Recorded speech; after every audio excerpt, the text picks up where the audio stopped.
You gotta be careful. You gotta be careful.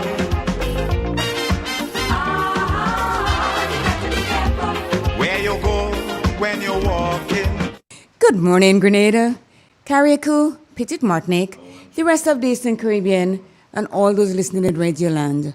I am CJ, and this is Real FM 91.9 and 91.5. We are broadcasting from Main Street Citez in beautiful and historic St. Patrick. Good morning. Good morning, CJ. How are you doing on this rainy I'm day? very good. Good. Yeah, it's very rain. I hope you could hear this morning. It's Yes, very yes. really falling very heavy. You hearing me, Claire? Yes, I am hearing you. Go right ahead. Okay. Heavenly Father, who art in heaven this morning, God, we do approach your divine throne of grace. We thank you for new mercies every day we're able to experience freshness, Lord. And even God, this morning our hearts are so joyful because you're sending us a lot of rain upon our land, Lord. You said you cause the rain to shine up, send, and the sun to shine on the just as well as the unjust. Lord, you don't really discriminate. So this morning we thank you, Lord, for that awesome God you are. Thank you for waking us up in our right minds this morning, and we can able to call upon your name. Because your name is a strong tower, the righteous can run into it and be safe. Father, this morning we are indeed thankful to you for your goodness, for your mercies, for your faithfulness, for your love. You love us despite who we are.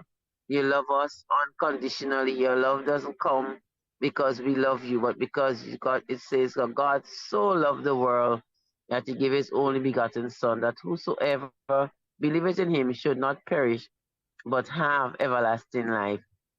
And this is the record that light is coming to the world, but men love darkness rather than light because their deeds are wicked. And they do not want to come to the light lest their deeds be exposed. But this morning we thank you because you are the light of the world, the light that lighted every man.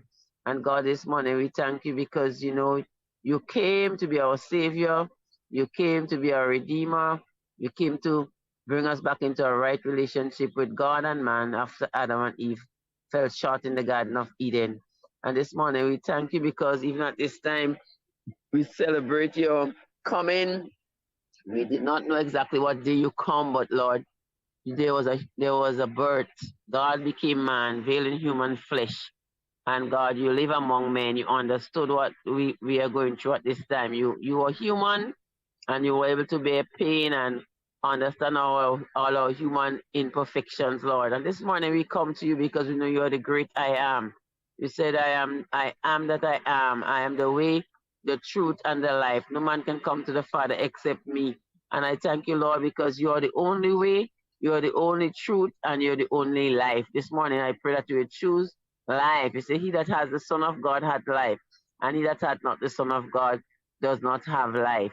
And God, this morning we thank you that we can look to the cross, we can look to you, because God, you are the only hope for this world. You're the hope for mankind. And this morning, God, we just want to pray even at this Yuletime season as we celebrate amidst all the chaos, the things that are happening around us that sometimes takes our mind and our thoughts away from who you are and the reason why you came. You came that you would save men from their sins. And God, you are Emmanuel, God with us. And as the Bible said, your name shall be called the Wonderful Counselor, Mighty God, the Everlasting Father, the Prince of Peace. And of your kingdom there shall be no end. So God, we know your kingdom is forever and ever, a scepter of righteousness. And this morning we just thank you, Lord, for redemption. We thank you for salvation. We can be saved from our sins. We can be delivered. We can be set free.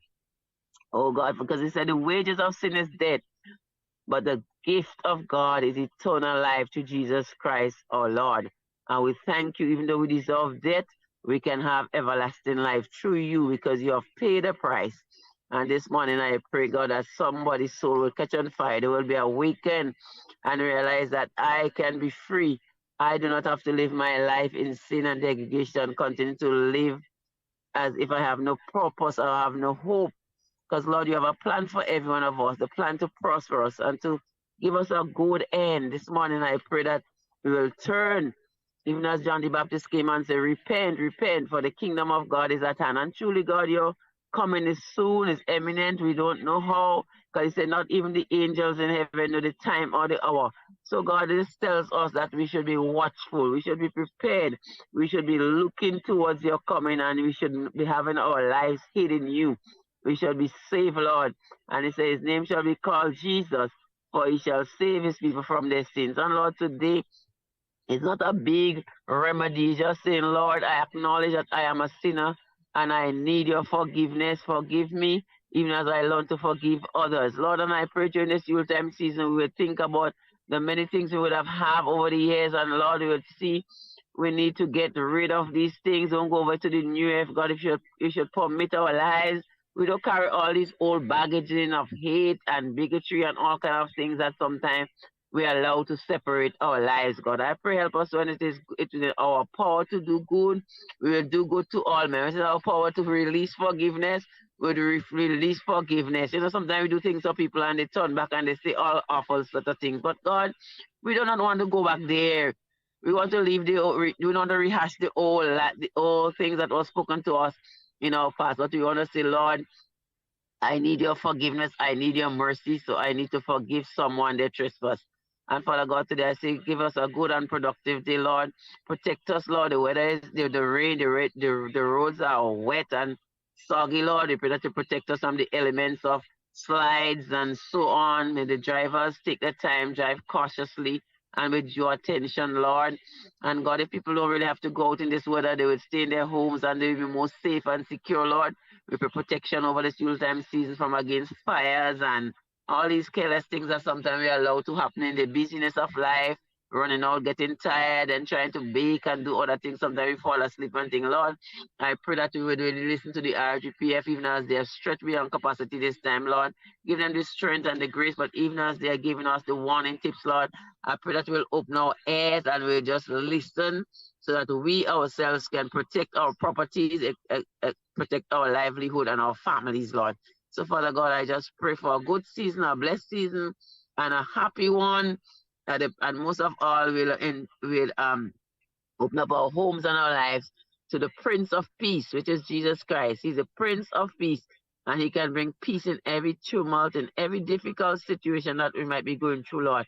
We'll learn to cast all our anxiety and our burdens upon him, because he said he's able to keep us. Father, give us a good day today, and we give you thanks for all that you're going to do. In Jesus' lovely name, I pray with thanksgiving. Bless CJFC Deliberate on our program today. And God, even as they continue to disseminate information on Real FM, Lord, I pray that we continue to be a beacon here in the north. And God, you continue to help our light to shine, that we just continue to be a radio station that will be one of the best throughout our child and state. We give you thanks and we give you praise. In Jesus' name, amen. And amen. How are you doing there? Let me tell you, I just passed your way, and water is coming out from each and every corner that you find. I've never seen so much water in a long time. You come up from the hill from where you are, down by Nadia's hairdressing salon, down the street. I mean, it's a lot of water. Lot of rain. I only see the rain on the road. I'm not able to see in the Oh, gutters because I'm at the top. Yeah, yeah, it's a but then lot, the a lot of rain water. constantly coming. Yep. Oh boy. Well, I'll see you later then. Yeah, we'll talk. Take Yeah. care. Bye Okay, bye. bye-bye. Bye bye.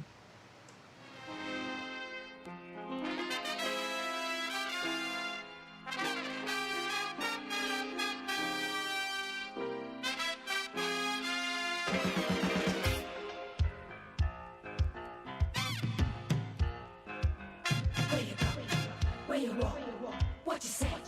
When you talk? Where you go? Where you walk? What you say? When you talk? It is 11 minutes after the hour of 7 o'clock. Good rainy morning to each and every one of us living on the Isle of Spice. Let me tell you, it is a lot of water. We'll think that we are going through some sort of storm or something, but we are already out of the hurricane season.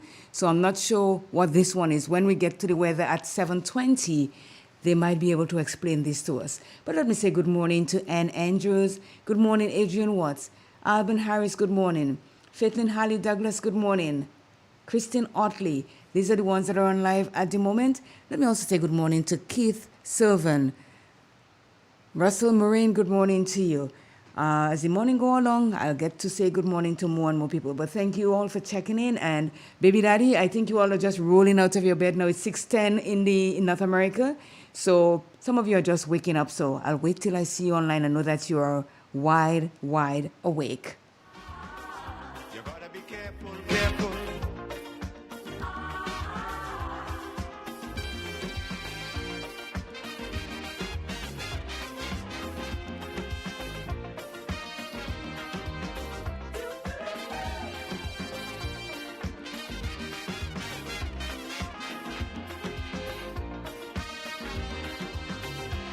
I say we have to prepare. The first word when you speak about furniture is classic. Yes, at Classic Furniture, they design and make the best in local furniture. All their products are made from the finest local wood available on island. You think it, they design it and make it to your expectations. The highest standards at the best possible price, and they also provide higher purchase for you, their valued customers. Located on Ben Jones Street in Grenville, with their factory at Chantemelle in St. Patrick. That's where you need to visit when looking for products made of the finest local wood. They deliver and install items at no extra cost. Your satisfaction is their mission. The extra step is taken to ensure their customers are completely satisfied. They do doors and finished kitchens, supplies mattresses, and restores antique pieces to look like the first day they were made. Hey, give us a call on 442-4645 and 442-9726. Classic Furniture, Grenada's homegrown furniture producers.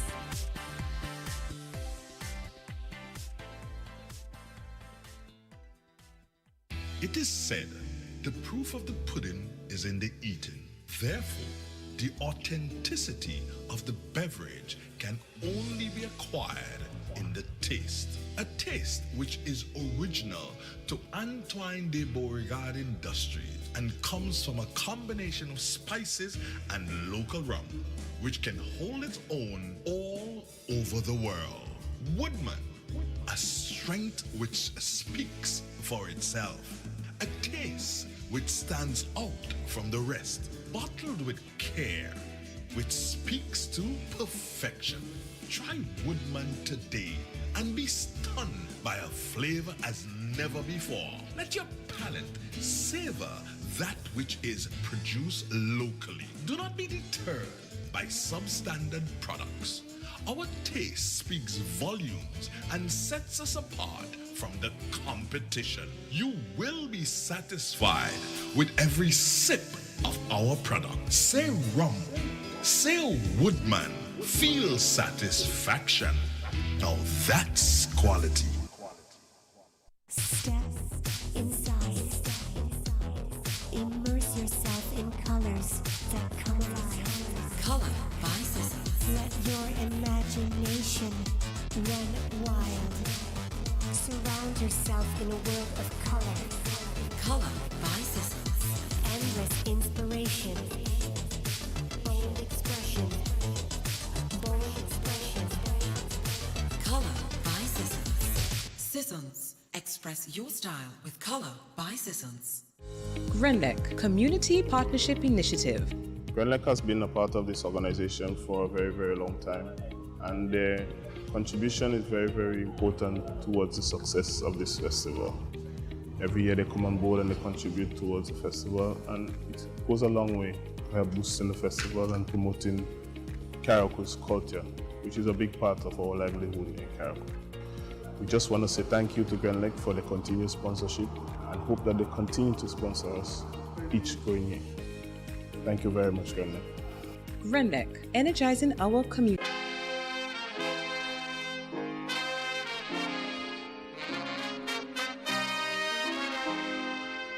It is 14 minutes after the hour of 7 o'clock, and I think I've got Drumsticks online. Good morning to you, Drumsticks. Hello, good morning, CJ. How are you? Not too well, not really cool. Oh, you are? Oh, my. You know what you have to do? Go to the sea and just dip your face in the water, and by the time you get back home, cold gone. I hear you, because I went to service Sunday morning and evening, and the rain was coming so heavy. Mm-hmm. And the water was in the road. The man dropped outside in the road. You had the rain and my foot wet. So. Oh, okay. Yeah, but you know, as they say, drink some alcohol, some honey, and some lemon. I had some white jack last night, and I was sweet again this morning. White jack? White jack. White jack strong as. You sure you okay there? Yes. Okay. Then if it works, it works. But it smells really, really strong, white jack.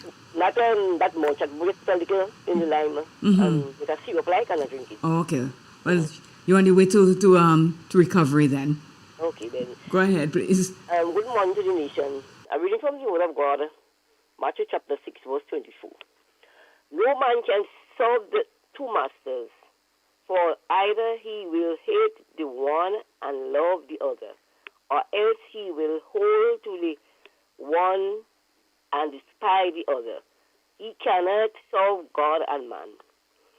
Therefore, I say unto you, take know he that for your life what he shall eat or what he shall drink, nor yet for your body what he shall put on.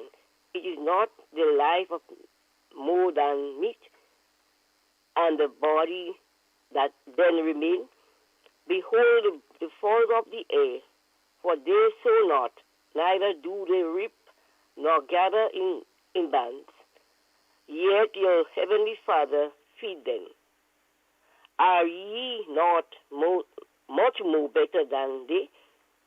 This is the end of the scripture reading. Thank you so much, M6, and have yourself a good day. How is the rain treating you up there? Plenty rain, plenty more water, everything. I know. I'm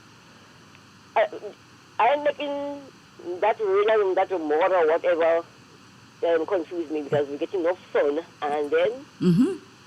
We need it now. Yeah, we need, but the next thing, my road can cut for some water. So you have to get your road cut? Yes. Oh, okay. Well, let's put it that way. After the rain, here comes the sun again. When I say that, I don't say it already, because the same thing happened, and then when the sun come and cut it, so We only have two weather types here, sun and rain. Yeah. So when one stops, the other is going to appear. Yeah, I know that. There you go. Yeah, and that's all you have to do. You too. Take care of yourself. Bye-bye. Okay, bye-bye. You got to leave a little room for loneliness. More things could happen all of a sudden before you realize it's only a disguise. You got to be careful. You got to be careful. With what you do and how you're doing it. If you do, when you're doing it, you gotta be careful. You gotta be careful, careful.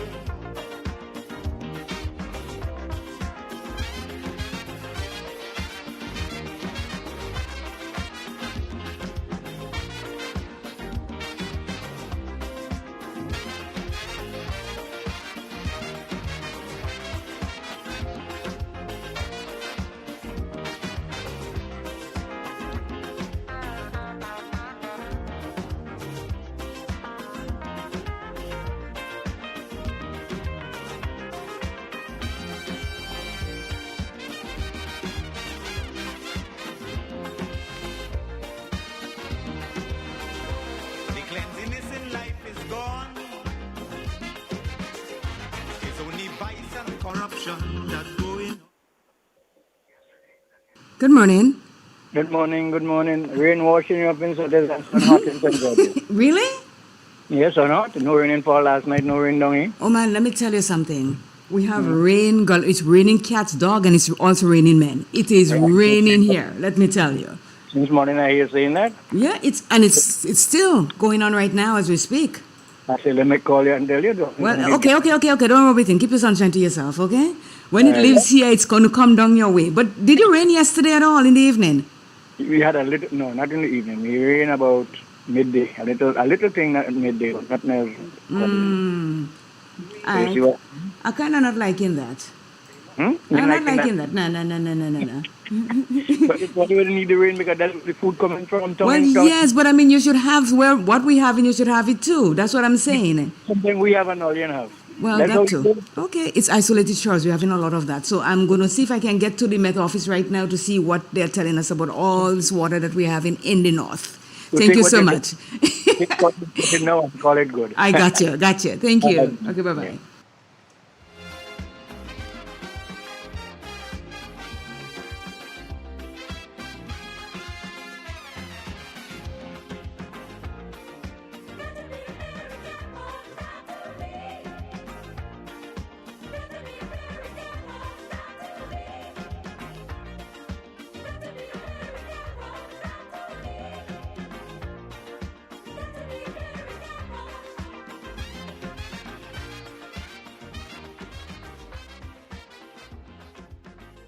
It is 7:22, and I've got Tricia Miller from the Met Office to tell us what we have in store with weather this morning. Good morning to you, Tricia, and how are you? I'm very well, thank you. Good morning to you. Good morning to you listeners of Real FM.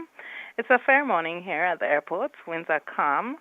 Barometric pressure 1009.7 millibars, which is below the mean, but it's rising. Present temperature 25.3 degrees Celsius. Relative humidity 91%. Yesterday's maximum temperature was 31 degrees Celsius, and the minimum temperature last night was 25 degrees Celsius. Over the past 24 hours, only 0.8 of a millimeter in rainfall was recorded here at the MBIA. This brings the total for the month so far to 61.1 millimeters. Now the public forecast valid for today and tonight for Grenada, Carriacou, and Petit Martinique. The weather is expected to be partly cloudy to cloudy with light to moderate showers. Winds east-northeasterly to east-southeasterly at 10 to 20 miles per hour, becoming variable to calm at times. Today's maximum temperature is expected to get up to 31 degrees Celsius. Seas moderate to slightly rough, waves 6 to 8 feet in open waters. A marine advisory remains in effect. Tides will be high around 8 a.m. and low about 2 p.m. Sunset this evening at 5:47. Sunrise tomorrow morning at 6:22. So just to recap, the weather is expected to be partly cloudy to cloudy with light to moderate showers. From the Met Office, Tricia Miller. Thank you so much, Tricia, and have yourself a great day. Because we're wet up here, and I'm hearing that you're dry down there. How does that work? Yeah, that's normal. Oh my, we got a lot of water. But thank you so much. Okay. Thank you. Bye-bye. All right. Build together. Tourism is me.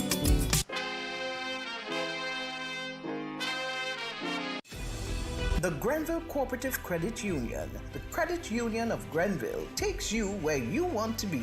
Feel secure with the Credit Union of Grenville, taking care of all your financial needs, including savings, loans, mortgages, and sound financial advice. Serving you with branches on Jubilee Street in Grenville, Lucas Street in St. George's, and new, spacious, convenient, and modern facilities on Seton Brown Street in Grenville and Grand Anse. Call us on 442-8602 or visit one of our offices. With Grenville Cooperative Credit Union, the Credit Union of Grenville, your financial security is guaranteed.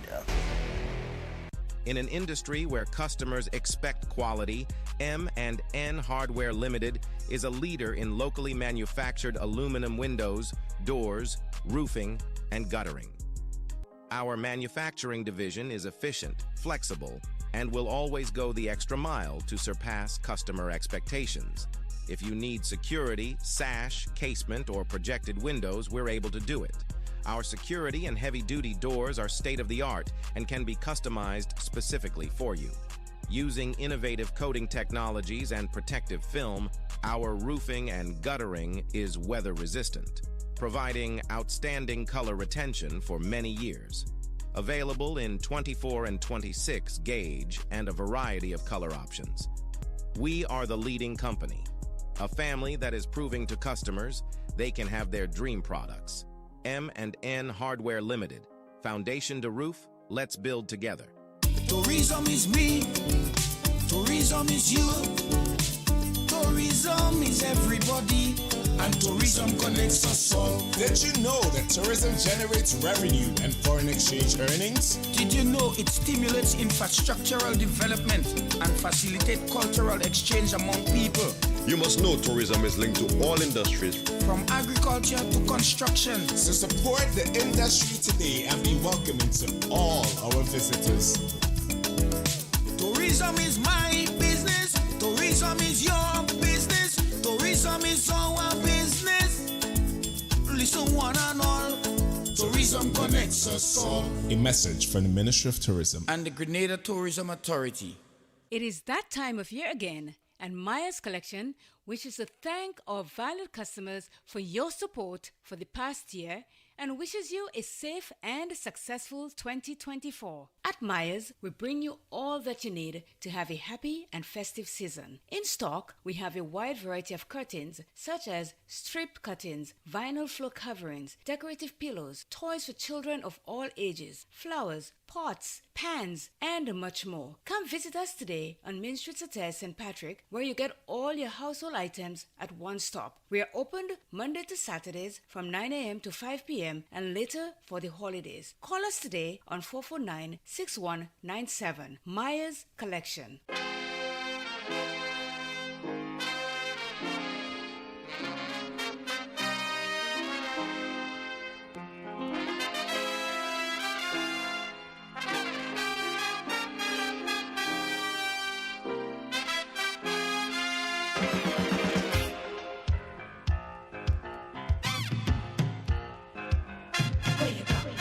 Where you walk, what you say, when you talk, where you go, where you walk, what you say, when you talk.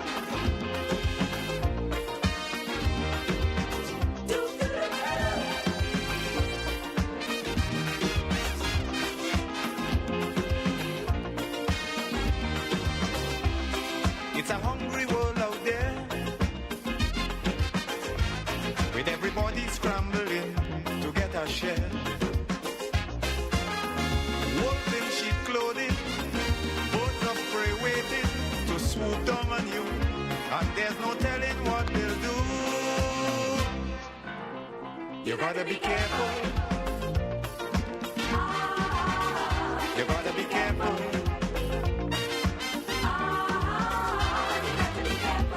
Where you go when you're walking. It is that time again where I go back to the live and say good morning to you, Miss Matheson, Mary Olivati, buongiorno, Anne-Marie Celestine Grant, good morning to you, Jerome Lewis, Pearl Charles, Jerome Buddy, Neff and Brother B, good morning to you there out in the track. Good morning to Gloria Smith Phillip. Coffee in the morning, good morning to you. Kenro, good morning. The Dade family out there in Toronto. Lorna Bain, good morning. Lindona George, good morning to you. The Robinson family on Hill Street. Mona, good morning. I hope you are staying safe in all that water that's coming your way. The Glenn family out there in Marley. Pat, Cape James, how are you? Pat Pear, good morning to you. Johnny, Gemma Warwood, Sky out there in Tio. Sharon Thomas, Miss Brown and Marcella out there at Classic Furniture in Grenville. Marlon Klein, good morning. Sonny Isles, Pest out there in St. Vincent.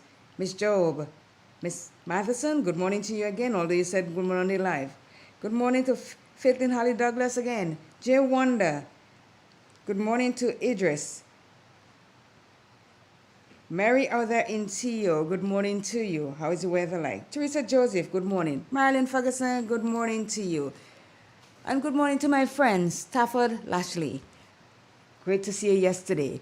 Robert Clements, good morning to you too. Haven't seen you in a minute and there you appeared yesterday. Let me say good morning to those on WhatsApp. Lennox, good morning. Stephen Francis, good morning. Keith Sylvan, good morning. Good morning to you. What's his name again? McSween Belfon, good morning to you. Hope everyone is doing fine. It is raining cats and dogs here, as I say, and I'm like, wow, that was a lot of water. Wherever I looked this morning, water was coming out. I had to put on my flip-flop to come out this morning. Couldn't wear shoe because it was going to be ruined, I'm telling you. It's a lot of water. And it's still going, but you know what? Like everybody says, we need it. Saga Boy Samuel, good morning to you. Hope all is well with you. We don't know who you are, but you're checking in every day now. Good morning. I'm waiting for Baby Daddy to come on next. It is 7:30. Good morning to each and every one of you. Thank you for checking in on the live and checking in on WhatsApp. And those of you who are listening on terrestrial radio, it's always a pleasure to have you along with us. I haven't seen my partner in crime as yet. I think it is too much water for him to come on. He's going to kill me for saying that, but he should be here shortly.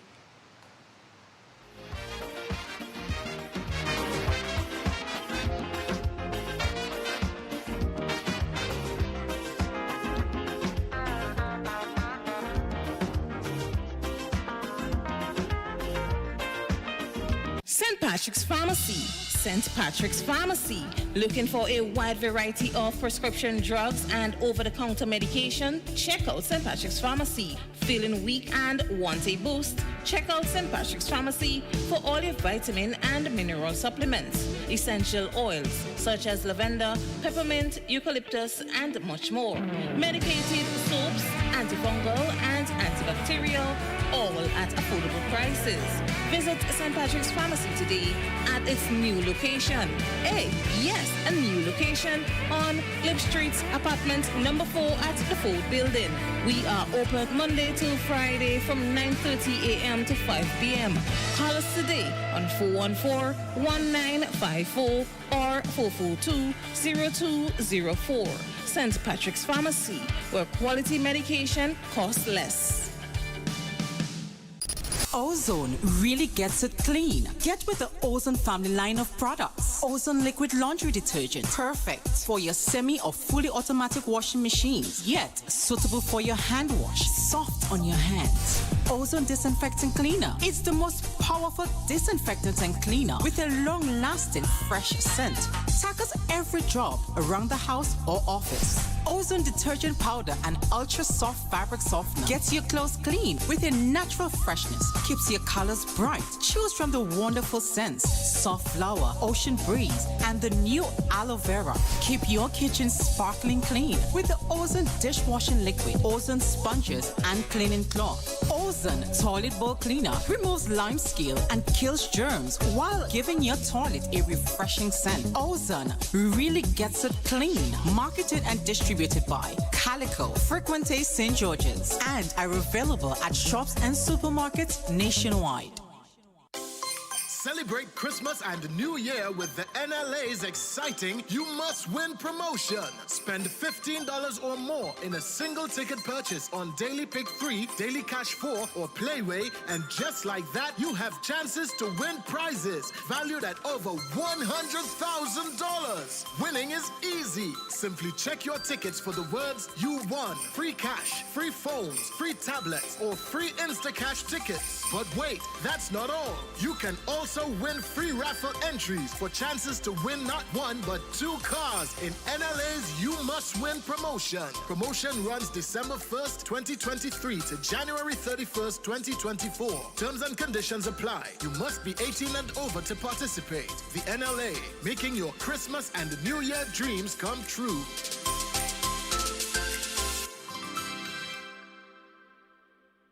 There's over $150,000 in cash and prizes to be won. This Christmas is on us. Sign up in store or online today at discoverflow.co.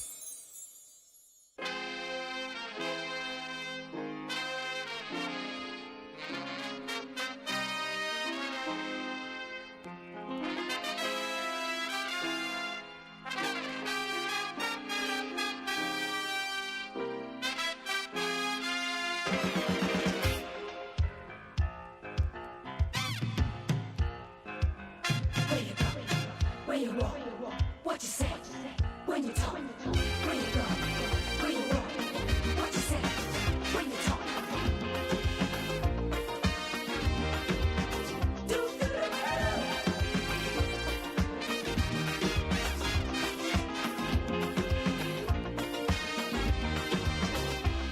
Well, what do you know?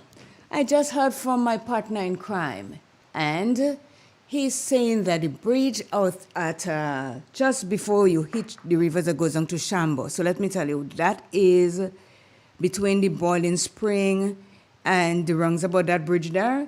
It is overridden with debris and water. So motorists have to be really, really careful when you're traversing there. You might have to go through Coke Lane, he says, and then come around. So you cannot walk there.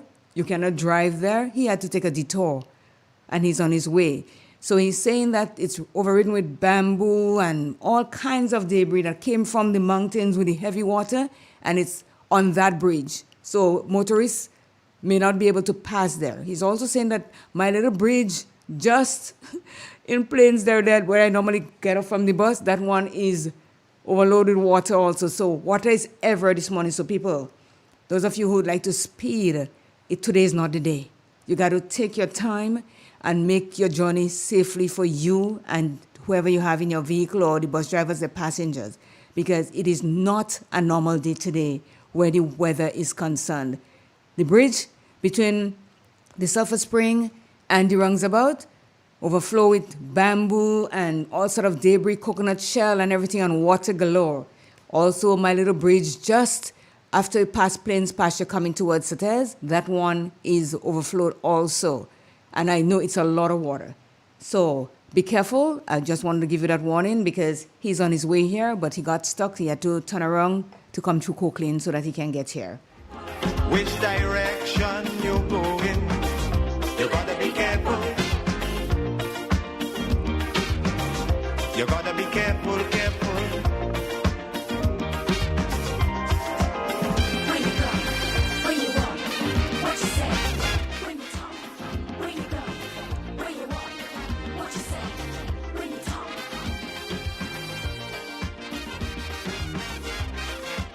While I'm waiting for Jester, the topic that we have this morning is on binge eating and drinking, put them together, and how it affects you mentally. So binge eating.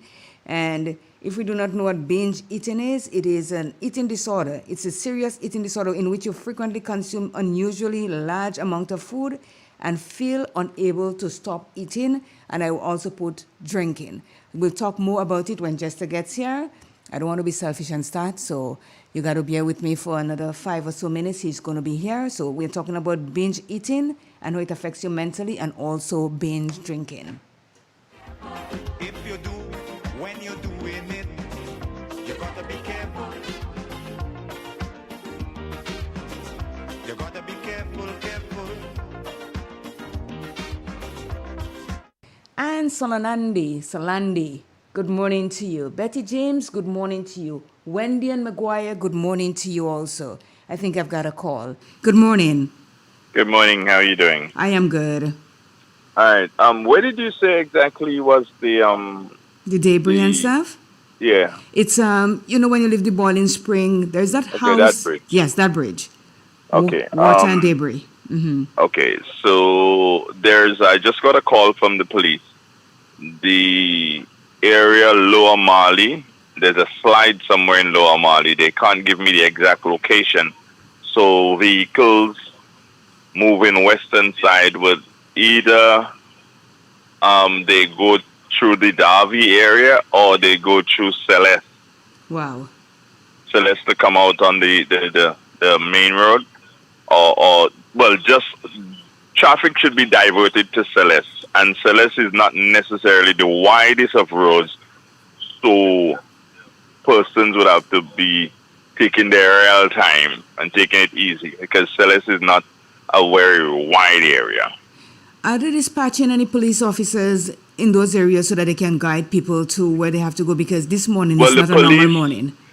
Well, yeah, the police, they have indicated to me, your good friend, what's his name? The one that comes to do the program from the western side? Okay, Lewis? Lewis, yes.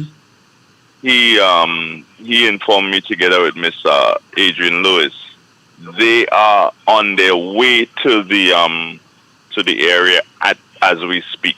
Okay. So they'll do it, but they just want motorists to know that they have to use alternative routes because the Lower Mali area is blocked with a slide. Okay. Thanks. All right. So you have the Plains area that is blocked. So folks have to use Coquelin. Right, and then they could use Roseville also, They can go Bathway and if nowhere is blocked in Bathway. Well, the way the water is this morning, I think every have a leak or something because it's a lot of water. Yeah, Even my it's a little lot of bridge, water. my little bridge there is overflowed also. Your little bridge where? By Annie's house. Right, By- Annie's? Where I go through the shortcut? Oh, okay. So, well, then they can't go through Copeland? Well, it's not as heavy as the one over at the between the Boiling Spring and the Okay. thing. You can take your time. And for those of the people that have that low cars, those low sports cars, I'm telling you, It is not the day for low no, because there's hydroplane everywhere. And if you're driving fast, chances are if you're on the left, you'll end up on the right. You may end up somewhere that you wouldn't want to end up, so take your time. Yeah. All right, then. Well, good morning. And just, again, motorists, please be guided accordingly. The Lower Mali area, that area is blocked. You'd have to use the Stellet area to continue on your way to St. George's. Or, I can't speak too much for Darby, but if you believe that you can go to the Darby area, then you may also try that. And generally, one is asking that all be very careful on the road, especially motorists. You have to look out for the people who've got their umbrellas and so on, because they might not see you as quickly as in normal times. And watch those puddles, because you don't want to splash someone going to work and then that person has to turn around and go back home and maybe miss a day's work. That's not a good thing to happen.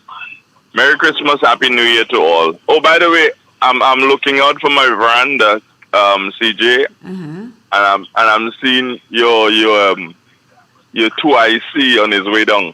My who? Oh, all right. Tag 28. Yeah, I'm seeing him on his way down. Yes. But the vehicle don't look like he could go through that water. I If know. that vehicle get 10 ounces of water again, he can make it. I'm not taking part in that one, eh? Just so you know. 10 ounces of water again and he can't make it. I ain't taking that at all. Morning. All right, then. Goodbye. Take care. God bless. Well, we hear it, folks. And let me tell you, that bridge over, Carl, I'm coming to you. That bridge over close to the Boiling Spring, we have a lot of people that lives around there. And when the water is not there, maybe we should just take out some of the debris there. Listen, we cannot wait for the government, as we always say, to do this. This is our area. We are the one that's suffering right now. So do some cleaning while you can, because when the bamboo and so is stuck there, you cannot even leave your house, much more to go on the water, because the amount of water that is there right now and the amount of debris, you might get hurt by just walking. So when all that is said and done and the rain subsides, move some of the debris away from it. The garbage truck pass by, and I know they will take it because it is going to be garbage. If you tie it up nicely, the truck crushes it in a moment. Clean around your area, because when water like that comes down, we see the devastating effect that it can have on us. So, let me take that call. Good morning. Yeah, good morning to you. Come to the season greeting. Is that a culture man? Yes, season greetings to you. Thank you. Yeah, well, I now finished clearing in front of my gap there, which is a culvert that is very low, but all this stuff blocked up in front of the culvert mouth, so I don't want to go out in the rain with an umbrella and a cloak. So I take my spade and whatever, and I clean out in front of the culvert mouth, you know, because all the water was coming down in my yard. Although that's nature, but as all you said, we cannot wait on the government.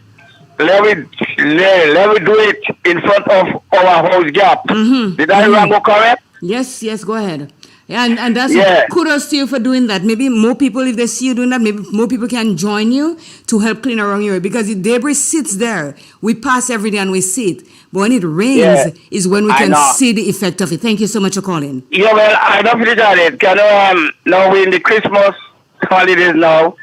Now, I'm not bashing or coming down on the supermarket or shops or grocery, but we have to remember, including myself, because like the corned beef, the Nestle's milk, and other item cans, because I bought stuff already. And when I reach them, that they got a little slow leak in the can stuff on them. So we have to be careful what we're gonna pick up on the shelf because it have a lot of expired goods now is coming on the shelf.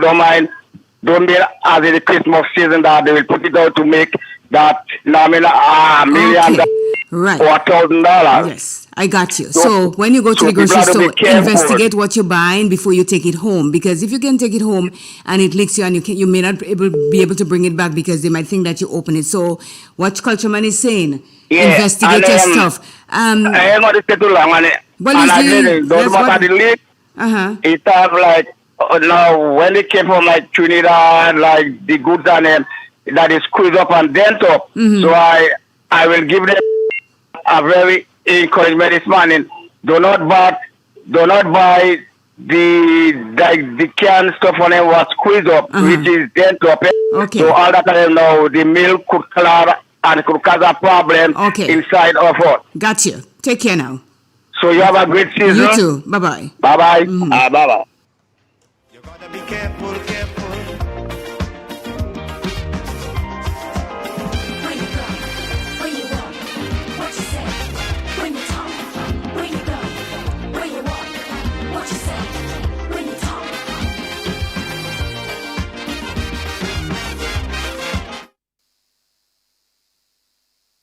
Good morning. Well, I'm calling back and you spoke about the debris at the bridge in the Coquelin area. Yes. Well, not Coquelin, in the Latas area, Lower Latas area. Right. And you said something which I believe that you need to do so and re-emphasize. It has to do with cleaning. But it's a bigger thing than cleaning the immediate surroundings.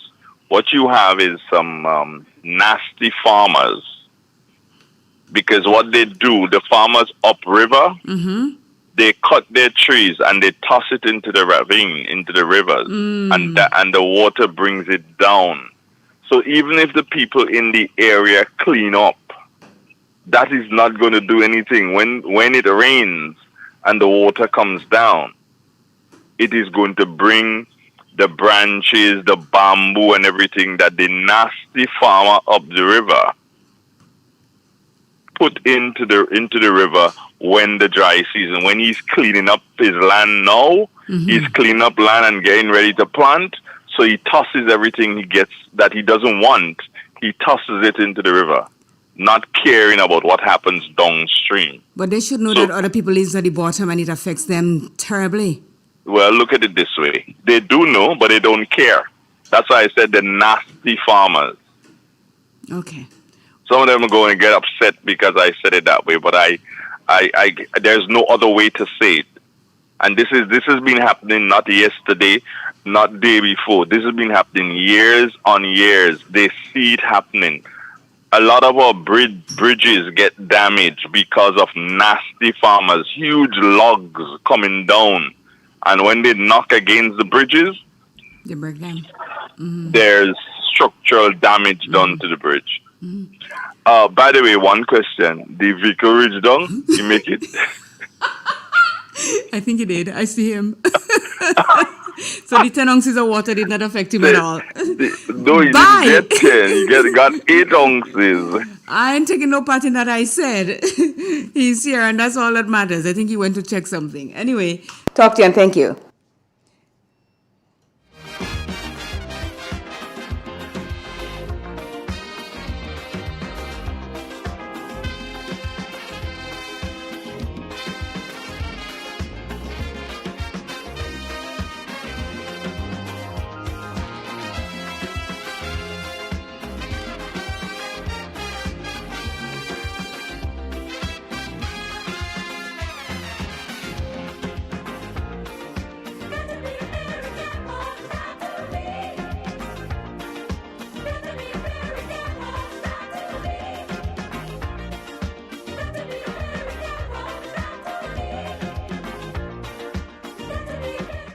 Well, what do you know? He has made it, and I'm taking a deep breath. Good morning, Jester.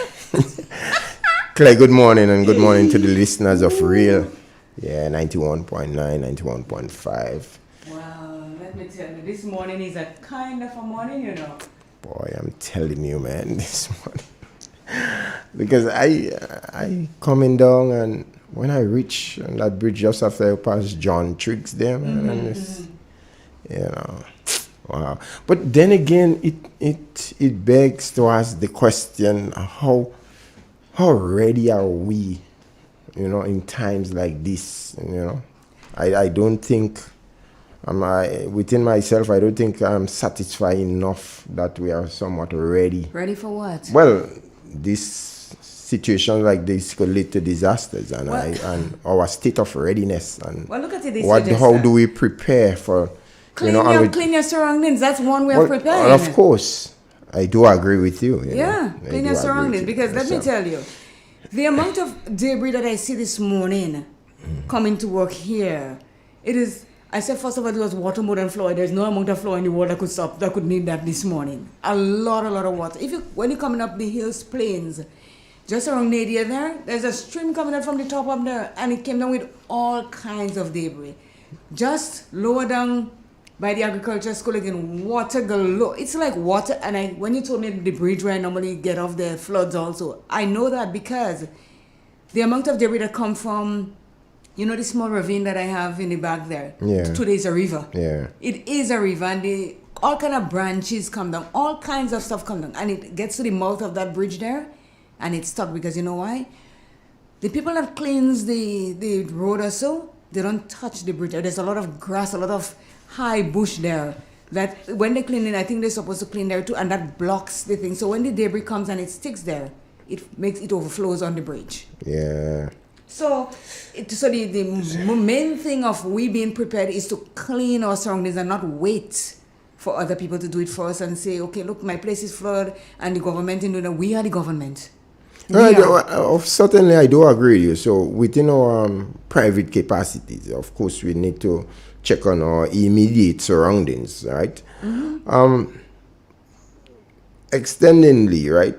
I believe that there should have people within that go around and check within the environment and see what ought to be done, and you know, you deal with it. So in you don't time, you don't think there are people doing for that? Well, I'm wondering, you know, and because Claire, with this, because still, I mean, that is within a short space of time, and right? The amount of stuff that happened. And you know, we have to encounter that. I'm wondering if it's something still a little bit more serious. Listen, what will be? You know what I'm saying? So you're talking about the bamboo and so cement bags. The last time a big cement bag ended up in the back of my house there, and I'm like, what is that? A big heavy bag. I had to get two guys to come and help me pull it out from the, because when it sits there, the water flows and it comes up the bank and do all kind of damage. It make the things slide and all that. So a lot of people are throwing a lot of things in the ravine and in rivers, the river, and man. so The river has been abused now more than ever. The wildlife or the life of the fishes and so that is in the river, they suffer because of all the toxic things that are happening there. Yeah. And that affects me mentally, you know, let me tell you. Because right now, I'm wondering if my place flood too. Because the amount of things that come down in the back there, the last time I had a huge bunch of banana. You remember I said to you, if the river come up a little more, I was going to cry. Because I was about 14 hands on that bunch, eh? And I'm in my window and I'm like, oh my goodness, look at the height. I could have canoe on that day, but I might end up somewhere in the sea.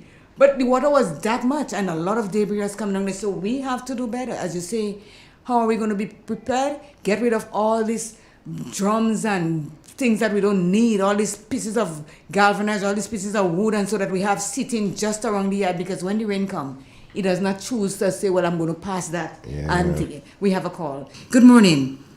Good morning, and how are you? We're good, thank you. How are you?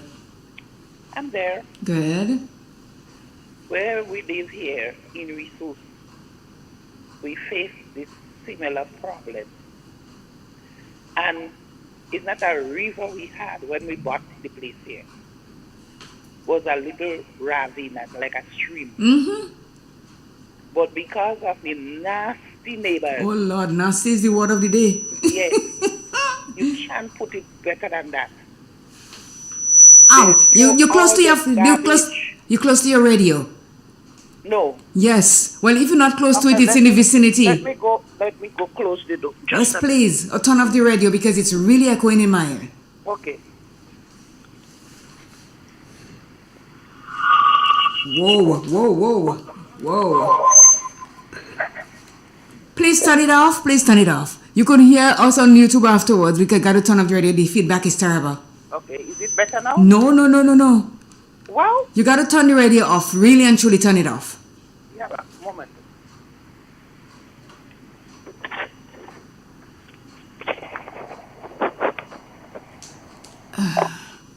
Okay. Yes. Better now. Yeah, as I was saying, because of the nasty neighbors, everything they have that could go into the garbage truck, or when the truck that is passing to pick up the white stuff, white goods, they throw it in the back of our land, in the ravine. The government had built a nice turning spot there so vehicles could come and turn. Well, that is the dumping site right now. Trees, someone chewed the mango, they throw everything there. My husband talked to the guy about it. He going to try, I'm going to burn it. Up to now, it's still there. They break up, the pieces are there. Just yesterday, because I was vexed with my husband, because I tell him, I said, you should have tell the man, take out the fridge he throw there. Because when the water come down, it will bring it down behind our place too. When we bought the land, the amount of land we had, all we see now is stone. We can't even plant anything there anymore. Because when the water come up, it spread. Because it's looking for a place to go, to run out. Yeah. So it just spread out. I just pray God that you don't cut our foundation. We really have to take our own initiative and clean. When you talk to them about it, they curse you. Yeah. That's the norm of the day. You understand? They curse you. Well, And that is just what's going on here where we live. Well, you can talk to the Environment Ministry, I think, and they can send people to have a look at what's going on there, because if it's not fair for you to be suffering because of what your neighbors do, you know? I speak to them about it already, but nothing is being done. Well, continue speaking, because when they start here, they will do something. Thank you so much. You're most welcome. Okay, bye-bye. So just we'll take a quick break, and when we come back, we'll be binge eating and drinking. Before you run off, Claire, we're running to go. I'm sitting right here. What are you running off about? You're linking up with the weatherman this morning, right? Did they see that coming? She said that's kind of normal when I asked. Because St. George's do not have, Joe called and Joe said they have sunshine in St. George, not a drop of rain. So we're really experiencing isolated weather condition. Because, sometimes you leave Sutter's, it's pouring like crazy. By the time you get to Montfenju, it's dry as nut. So this is the weather pattern that we're having these days. Because that's a lot of water. That water that we have in Sutter's could do the whole of Grenada, to be quite honest. Climate change is real. Yes, it is real. Yeah. So talk to you. Let's go. I'm going to take a commercial break and then we shall be right back. You gotta be careful.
St. Patrick's Pharmacy. St. Patrick's Pharmacy. Looking for a wide variety of prescription drugs and over-the-counter medication? Check out St. Patrick's Pharmacy. Feeling weak and want a boost? Check out St. Patrick's Pharmacy for all your vitamin and mineral supplements, essential oils such as lavender, peppermint, eucalyptus, and much more. Medicated soaps, antifungal and antibacterial, all at affordable prices. Visit St. Patrick's Pharmacy today at its new location. Yes, a new location on Lip Street, apartment number 4 at the Ford Building. We are open Monday to Friday from 9:30 a.m. to 5 p.m. Call us today on 414-1954 or 442-0204. St. Patrick's Pharmacy, where quality medication costs less.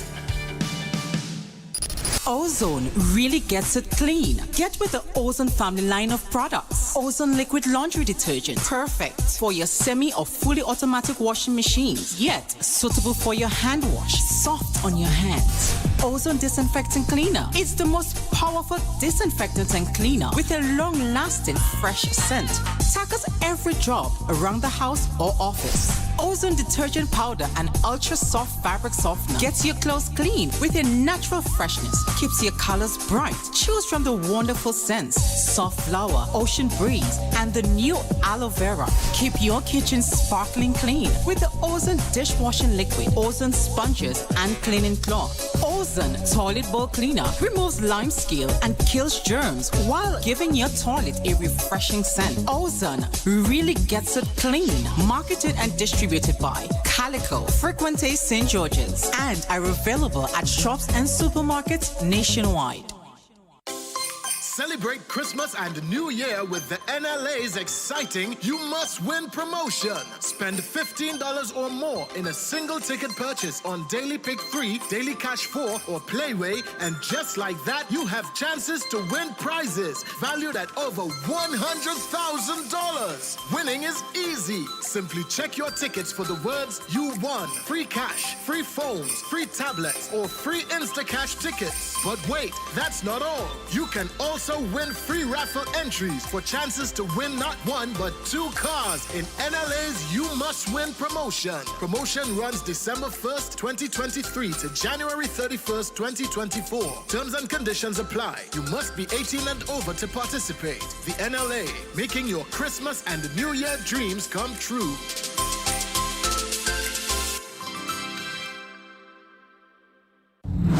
$150,000 in cash and prizes to be won. This Christmas is on us. Sign up in store or online today at discoverflow.co.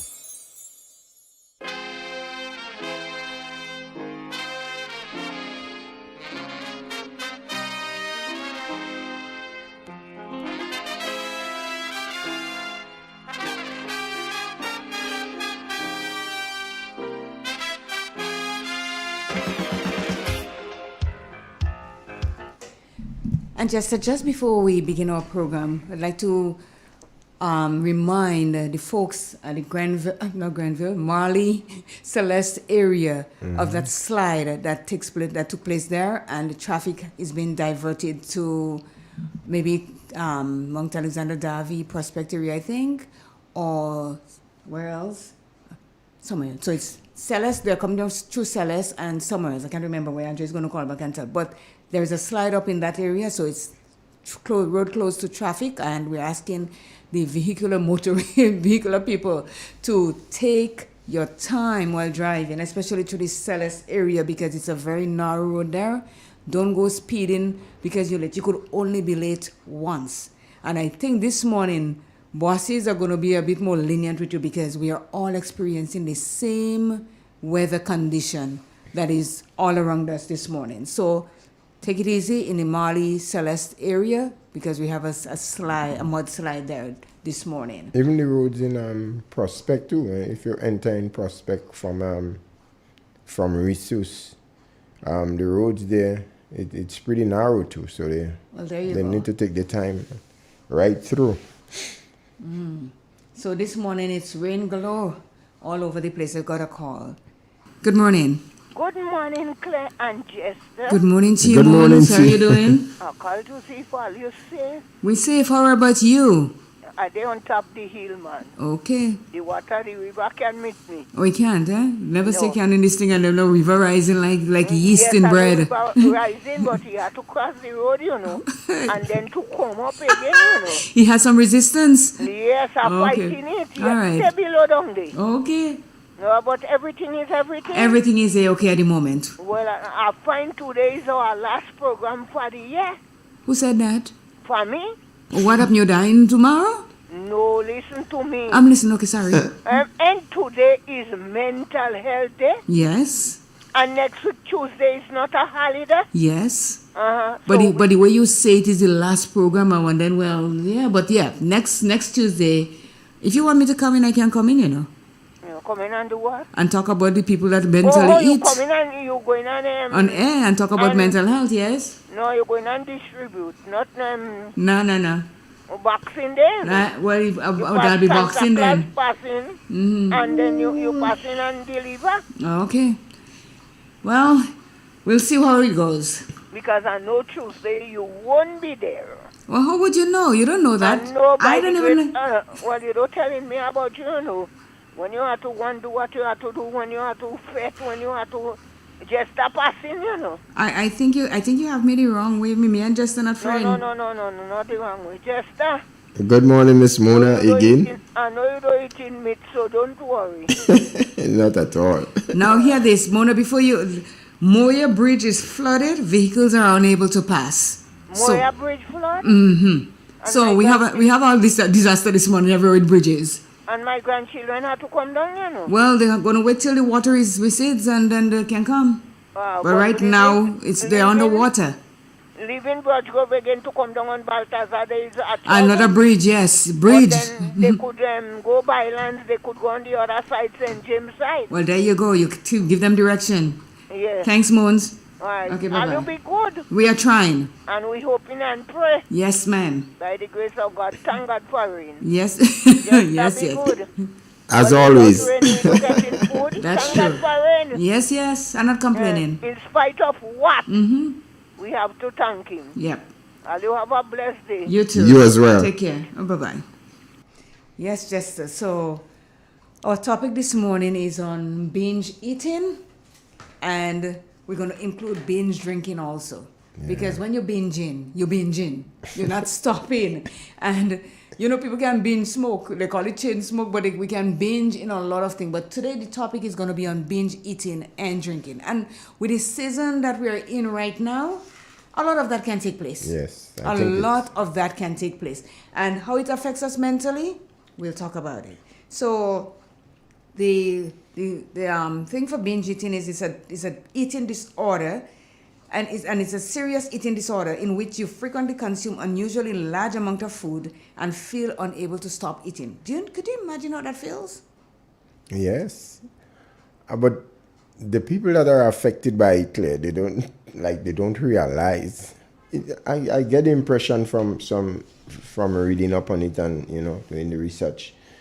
It's like they do not know when they are filled, when they are satisfied. That's why they call it a disorder. It's a disease. Yes. It is.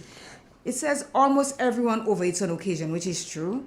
If you find something that you like, you wouldn't stop, you eat. But then when your stomach start feeling funny, you reach your peak. But it says, such as having seconds or thirds as a holiday meal, which is what we are facing, we are going into that season. It said, but some people, excessive overeating that feels out of control and becomes a regular occurrence crosses the line to binge eating disorder. When you have binge eating disorder, you may be embarrassed about overeating and vow to stop, but you feel such a compulsion that you can't resist the urge and continue to binge eat. If you have binge eating disorder, treatment can help. So it is the disease where you are aware that you're eating and you're eating. You even vow to stop doing the eating, but then it can become a compulsive thing that you have to eat, and you continue eating. And it says some of the symptoms of binge eating: you become overweight, you become obese, you may be at a normal weight, but behavior and emotional signs and symptoms of binge eating disorder, and here what they include: eating unusually large amounts of food in a specific amount of time, such as over a 2-hour period. That is a lot of food in 2 hours. Feeling that your eating behavior is out of control. Eating even when you're full or not hungry. Eating rapidly during binge episodes. Eating until you're uncomfortably full. Frequent eating alone or in secret. Feeling depressed, disgusted, ashamed, guilty, upset about your eating, frequently dieting, possibly without weight loss. Unlike a person with bulimia, you know this one where you eat and then you push your hand in your throat and you bring the food out. Unlike that, after a binge, you don't regularly compensate for extra calories eaten by vomiting, using laxative or exercising excessively. You may try to diet or eat normal meals, but restricting your diet may simply lead to more binge eating, and that is true. Like I say, every now and then we find things that we like, and like if somebody give me like potato pudding right now, I love potato pudding, and I might take a, or let's say black cake, that's really really good. I might take a slice now and walk away, come back and take a, you eat as much as you want in it, and then I could stop because I know my limit. But people that are binge eating, they will eat the whole cake. Honestly, they will eat the whole cake and one not more and not right thereafter. Yes, and they are aware that they are doing it, but they cannot stop themselves. It says the severity of binge eating disorder is determined by how much episodes of binging occurring during a week. So if it says in a 2-hour period, you can eat a whole lot of food. So they're saying now you have to check in a week time how much 2 hours you've been eating to know that you have reached your max or your peak. And even when you reach that, you're not sure that you can stop. You may try dieting, and sometimes you may lose a couple pounds, but the moment you get that urge again to eat, you put on that and more, because that is what dieting does for you. When you diet, you may lose 15 pounds, 20 pounds, but you're starving yourself from what it is that you really want to eat. So when you start to eat it, heaven help you. Do we have a call? Yes, we do. Good morning. Good morning. Did the person change their mind? Yes, so you may eat more than you want to because you tell yourself that, you're going to make up for the time that you did not eat all the food. Luckily, I do know that you have your thing planned out in such a way, and I don't really want to jump the gun. But the call is back. Okay. Good morning. Yeah, it's only me again. Mm-hmm. In relation to the blockage of the road in the Lower Mali area, it is it's an area just after the junction with the Mali Road with the Coconut Road. It's just after there. The police has just called me and informed me that with the assistance of one Mr. Hanif Hola, okay, they were able to clear and have at least one lane clear, so only one vehicle can pass at a time. But we only have So one lane in the road? it's partially opened. So they're asking motorists to please be guided accordingly and take their time. But they were in high praise for Mr. Halas for coming out and using his heavy equipment. Well, I guess he will be paid anyway. But no, but paying is not anything. He could have stayed at home. He could have stayed at home, But so they were very high in praise for Mr. Halas for coming out and doing what is good for the greater number of people. He's a patrician and he's doing his duty for his parish. Yeah, I guess he didn't want that 8 ounces, 10 ounces of water. No, I am taking part in that still. Yeah. Thank you so much. So, he said if 8 more ounces of water had reached a bit higher, you couldn't make it this morning. Oh, that joke. Okay, so you laughing and all that. I'm taking part. Of course, that's a joke. I'm taking no part. All right, then. Thank you. So the road is possible. And you heard Moya Bridge is flooded also. Moya Bridge? Moya Bridge is flooded. Yes. But how is that possible? Water, river, rise. It had happened debris. in the past. No, Jester. But how is that possible? Because remember, that has never happened with that new bridge, because a new bridge there, Jester. Well, it's flooded. We'll have to check that. We'll have to check that and see. Yeah, because that has never happened with that new bridge unless that water was more than what we thought. It was a lot of water? Because the I didn't hear anything about the Pointsfield Bridge, which means that is good. Yeah, I didn't hear anything about Pointsfield. I didn't hear anything about the Hermitage area where close to the Salims, just after the Masons. I didn't hear anything about there, so it seems that is good also. But it's kind of funny to hear that the Moya Bridge is flooded. Because you have two bridges there, Jester, right? Yeah. You have two bridges there, so unless, Jester, you know what could have happened? Remember, the older bridge is on the top side. That's correct. And if the older bridge got flooded out, it could affect the waterway for the second bridge, which is closer to the bus stop.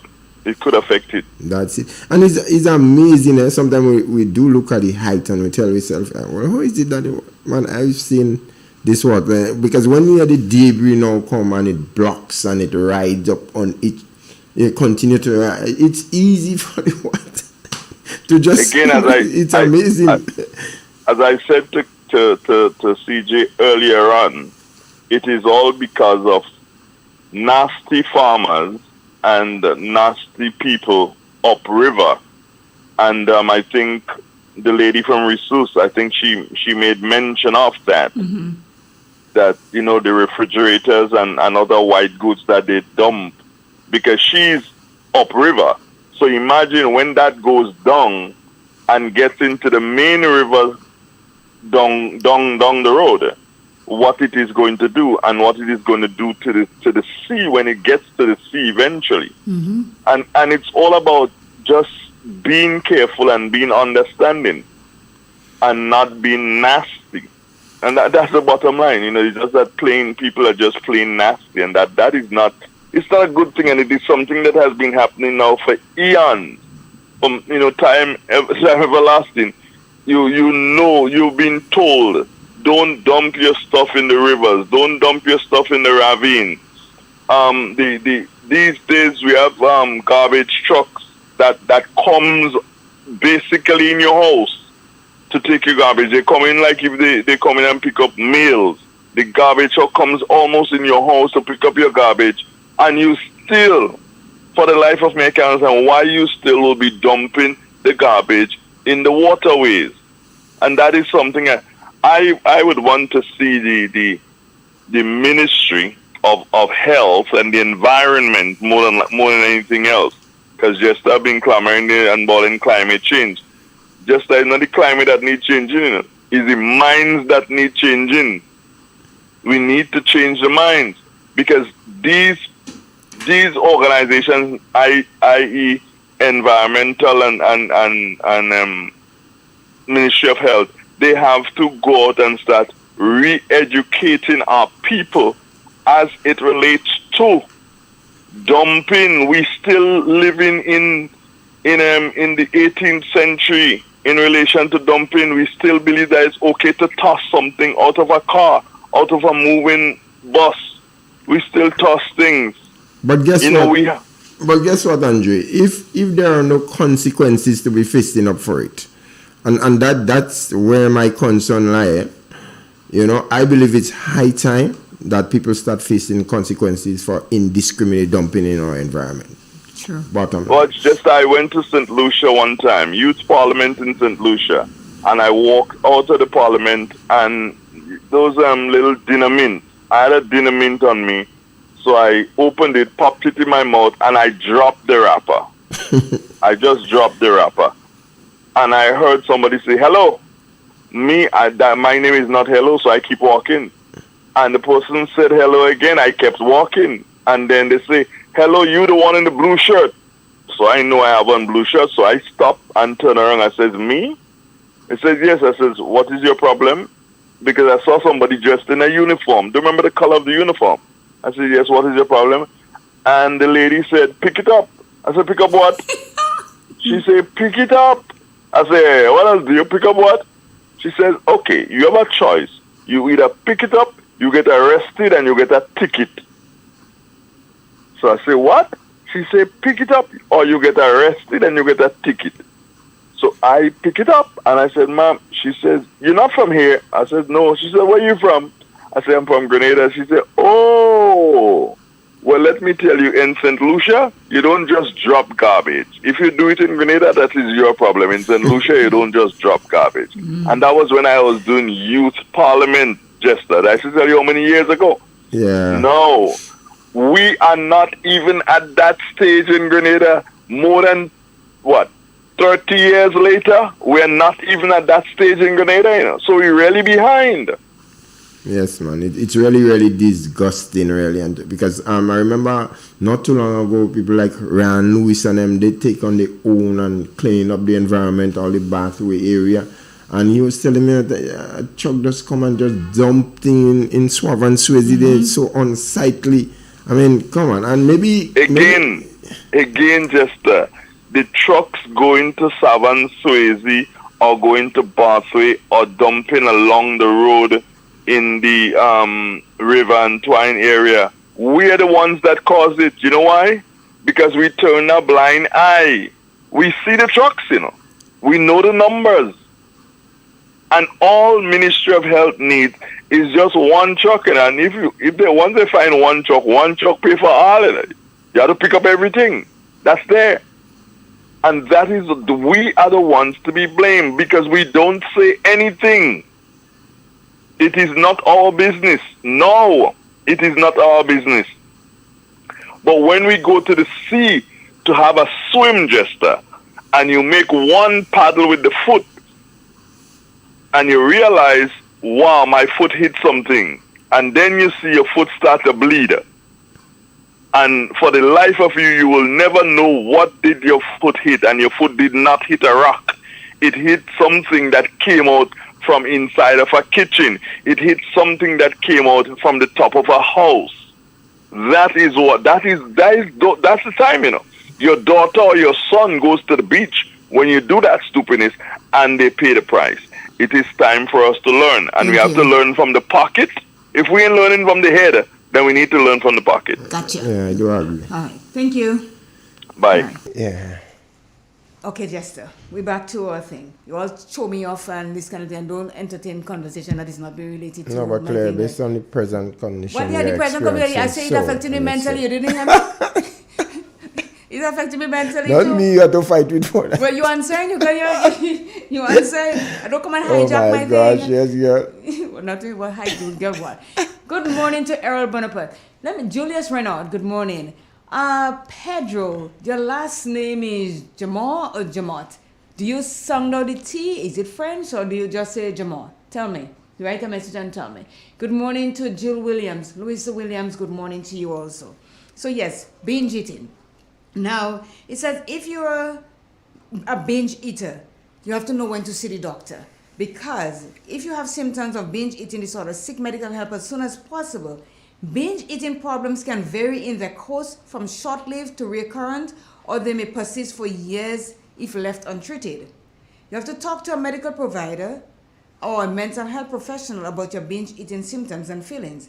If you're reluctant to seek treatment, talk to someone you trust about what you're going through. A friend, a loved one, teacher, or faith leader can help you take the first step to successful treatment of binge eating disorder. So it is not a fly-by-night thing. It is not something that goes away because you say, you know what, I ain't telling nobody, I'm not going to eat more. You sit and you eat a whole tub of ice cream for yourself and you think that is normal. That is not normal. And it won't go away. It's going to continue unless you get help for it. So let me ask you a question here. Can somebody develop themselves into a binge eater? Yes. Yes. Okay. And binge eating comes from depression, from low self-esteem. It comes from, if you realize, everything that has to do with mental health, it has depression, low self-esteem, and all that in it. So if a person do not really like themselves, or there are people around them that are negative, feeling them negative vibes all the time, they can turn into a binge eater or a binge drinker because they are feeling all alone. And you said something, they eat in secret, they're closet eaters. They will binge eat, but you wouldn't know and I wouldn't know because they don't let us see them doing this. But it is a disease, and it is a serious disease because it turns into overweight and obesity. And when you're obese, Jester, it is not a pretty thing. I don't know, when you've been to the States a couple times, you've seen the people that walk. When they're obese, you look at them. They just roll. They don't really walk. They just roll. And when you look at the shoe in their foot, the foot, half of the shoe is on that side where the weight is. So it causes a lot of health problems. Yeah. And it put a burden on the medical system.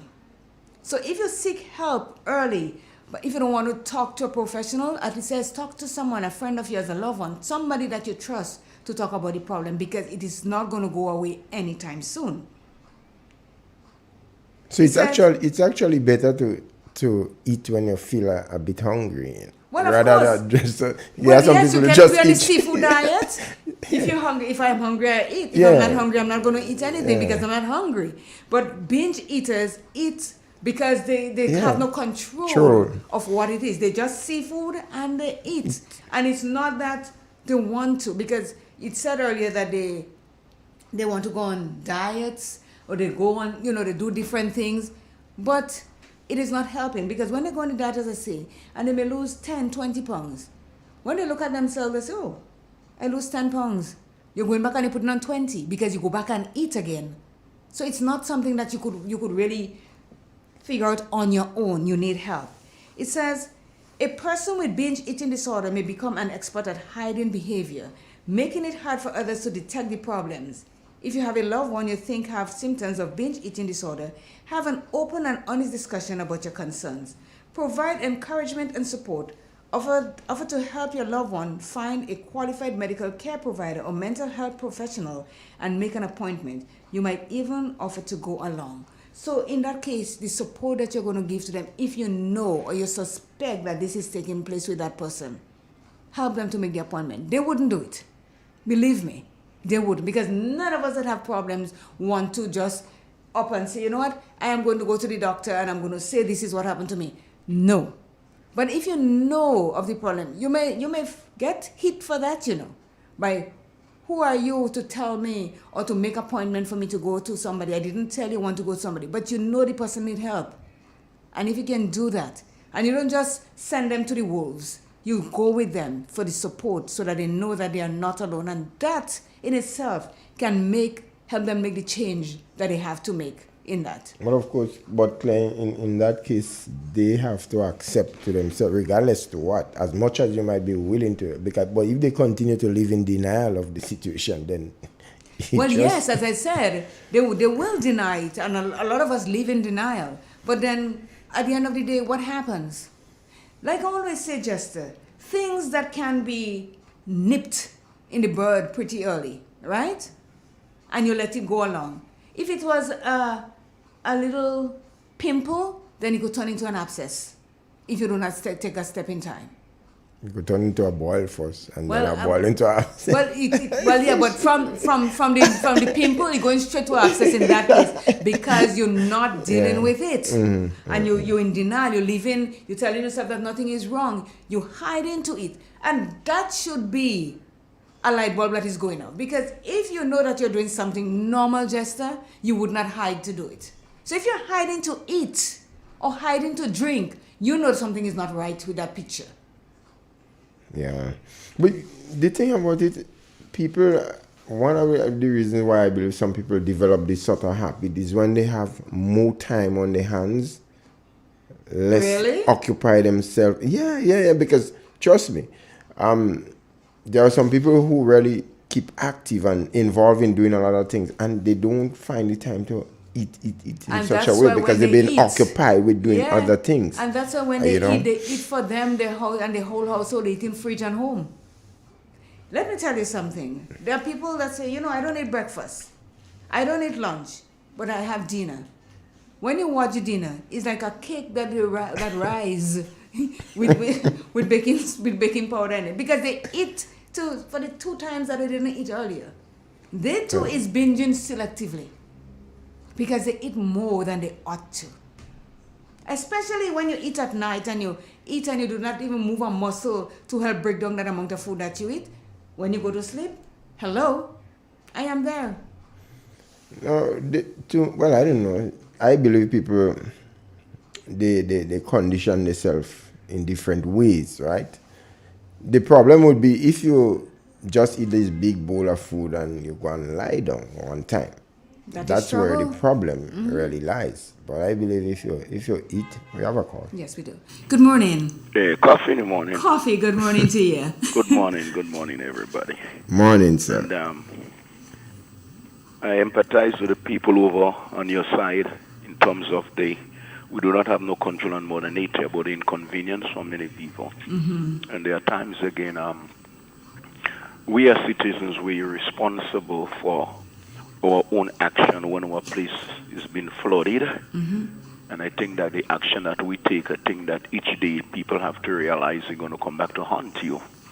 You understand? Mm-hmm. I live in an area where I have a main drain that take all the water from the top of the road and pass behind my house. And the first thing that I did is to do a survey and try to walk under drain all by myself alone. It's a government drain, but I have to protect my property.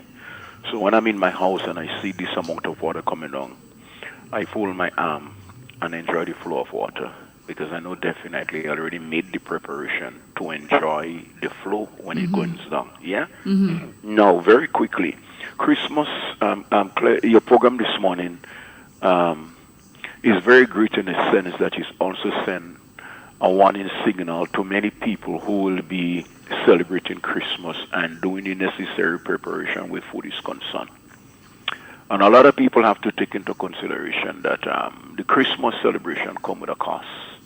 It come with a cost of positive if you can control yourself in the things that you eat. And it also come with a cost of negative. It means that at the ending of Christmas, if you do not have what you call that good self-control, then you didn't watch your health, you didn't watch what you eat, then I think that you have the doctor bills to be paid. Around Christmas time, when January month come, you will have more electricity bills to pay, so you have to see exactly and know how to control your Christmas lights. Because these things, they are small units, so it burns a lot. So definitely, if you do not control the way you consume your electricity at the month of January, you're going to have a huge bill. And not only electricity, but you're going to have a bill for the doctor. And not only in January, but sometime during the Christmas season. Based on the lack of self-control, the way that you eat, you will have to end up in the hospital. So people have to really be careful. And we also have in every household, most households, we have individuals who basically suffer from high blood pressure, and also some of them are diabetic, they have high cholesterol.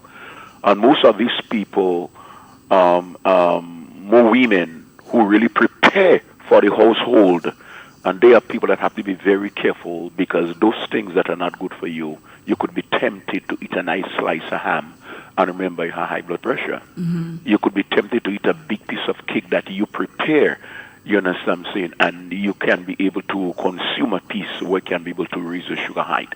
They are things that people have to look at. Around that season again, you have to look there. We have to look out and be careful of who you purchase meat from. Who you purchase meat from.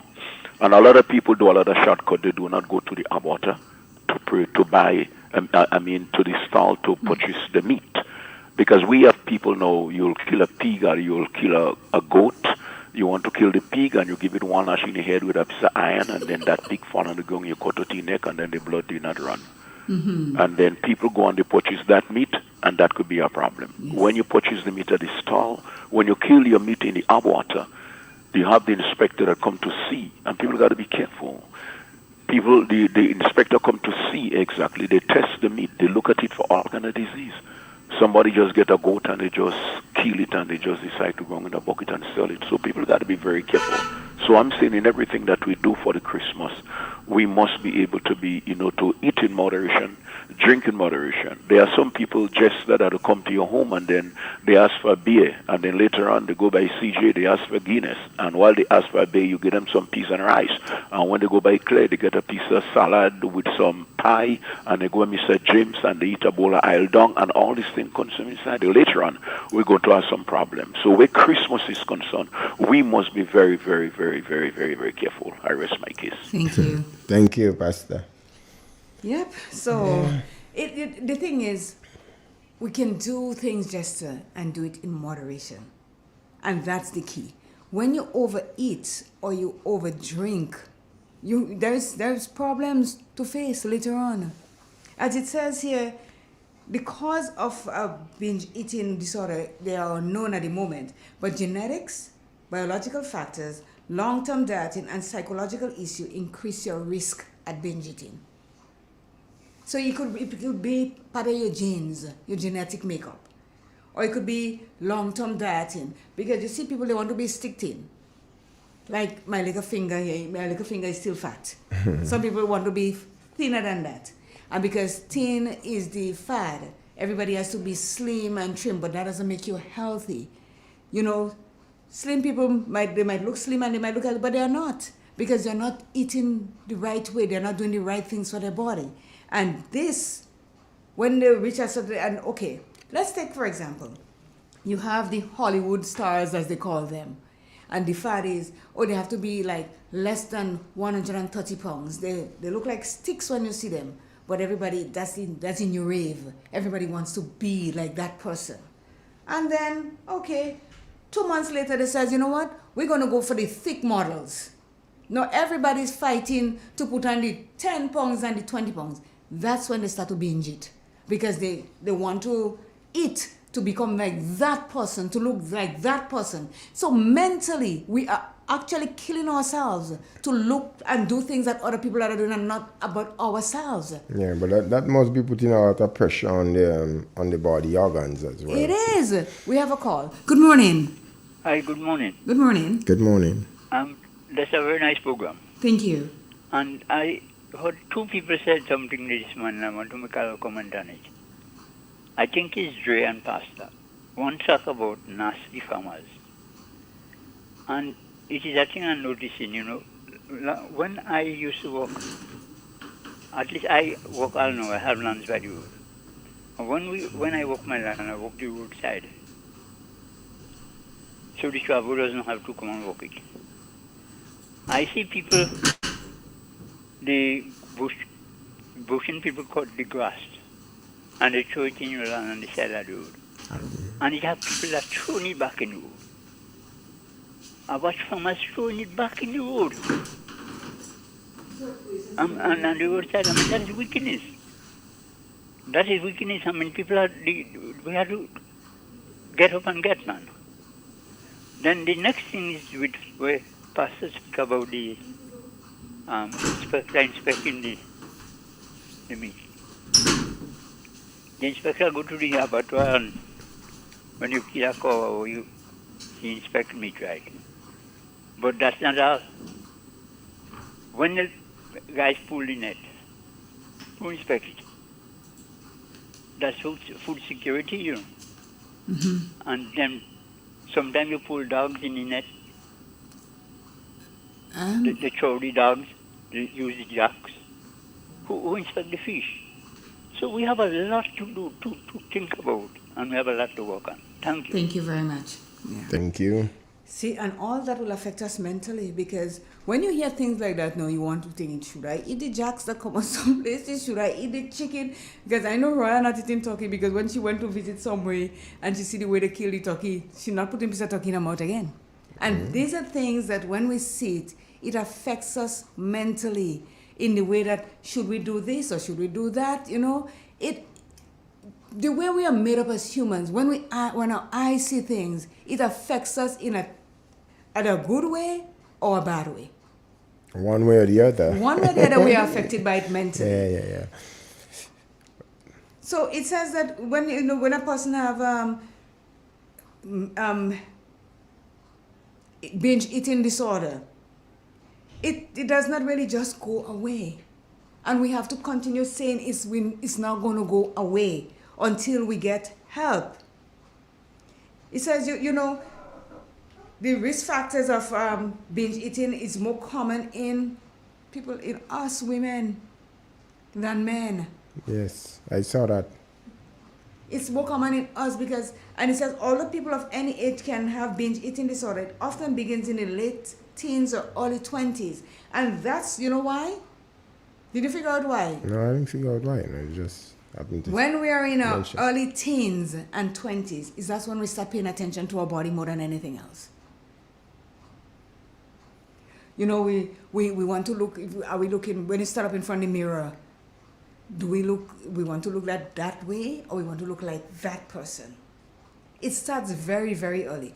If you do not have the solid foundation of parenting or somebody to tell you that you are wonderfully made, you are beautiful the way you are, you can start thinking that, well, something is wrong with me. I don't like the way I look. My belly too big, my shoulders too wide, my foot too thin, my hand too long, my head too big. You start thinking all these things, and that's when you start with these eating disorders. You either eat and you push your hand down your throat and you puke. But what is sense in that though? To make you stay slim. Some of us women, we go on the laxative diet.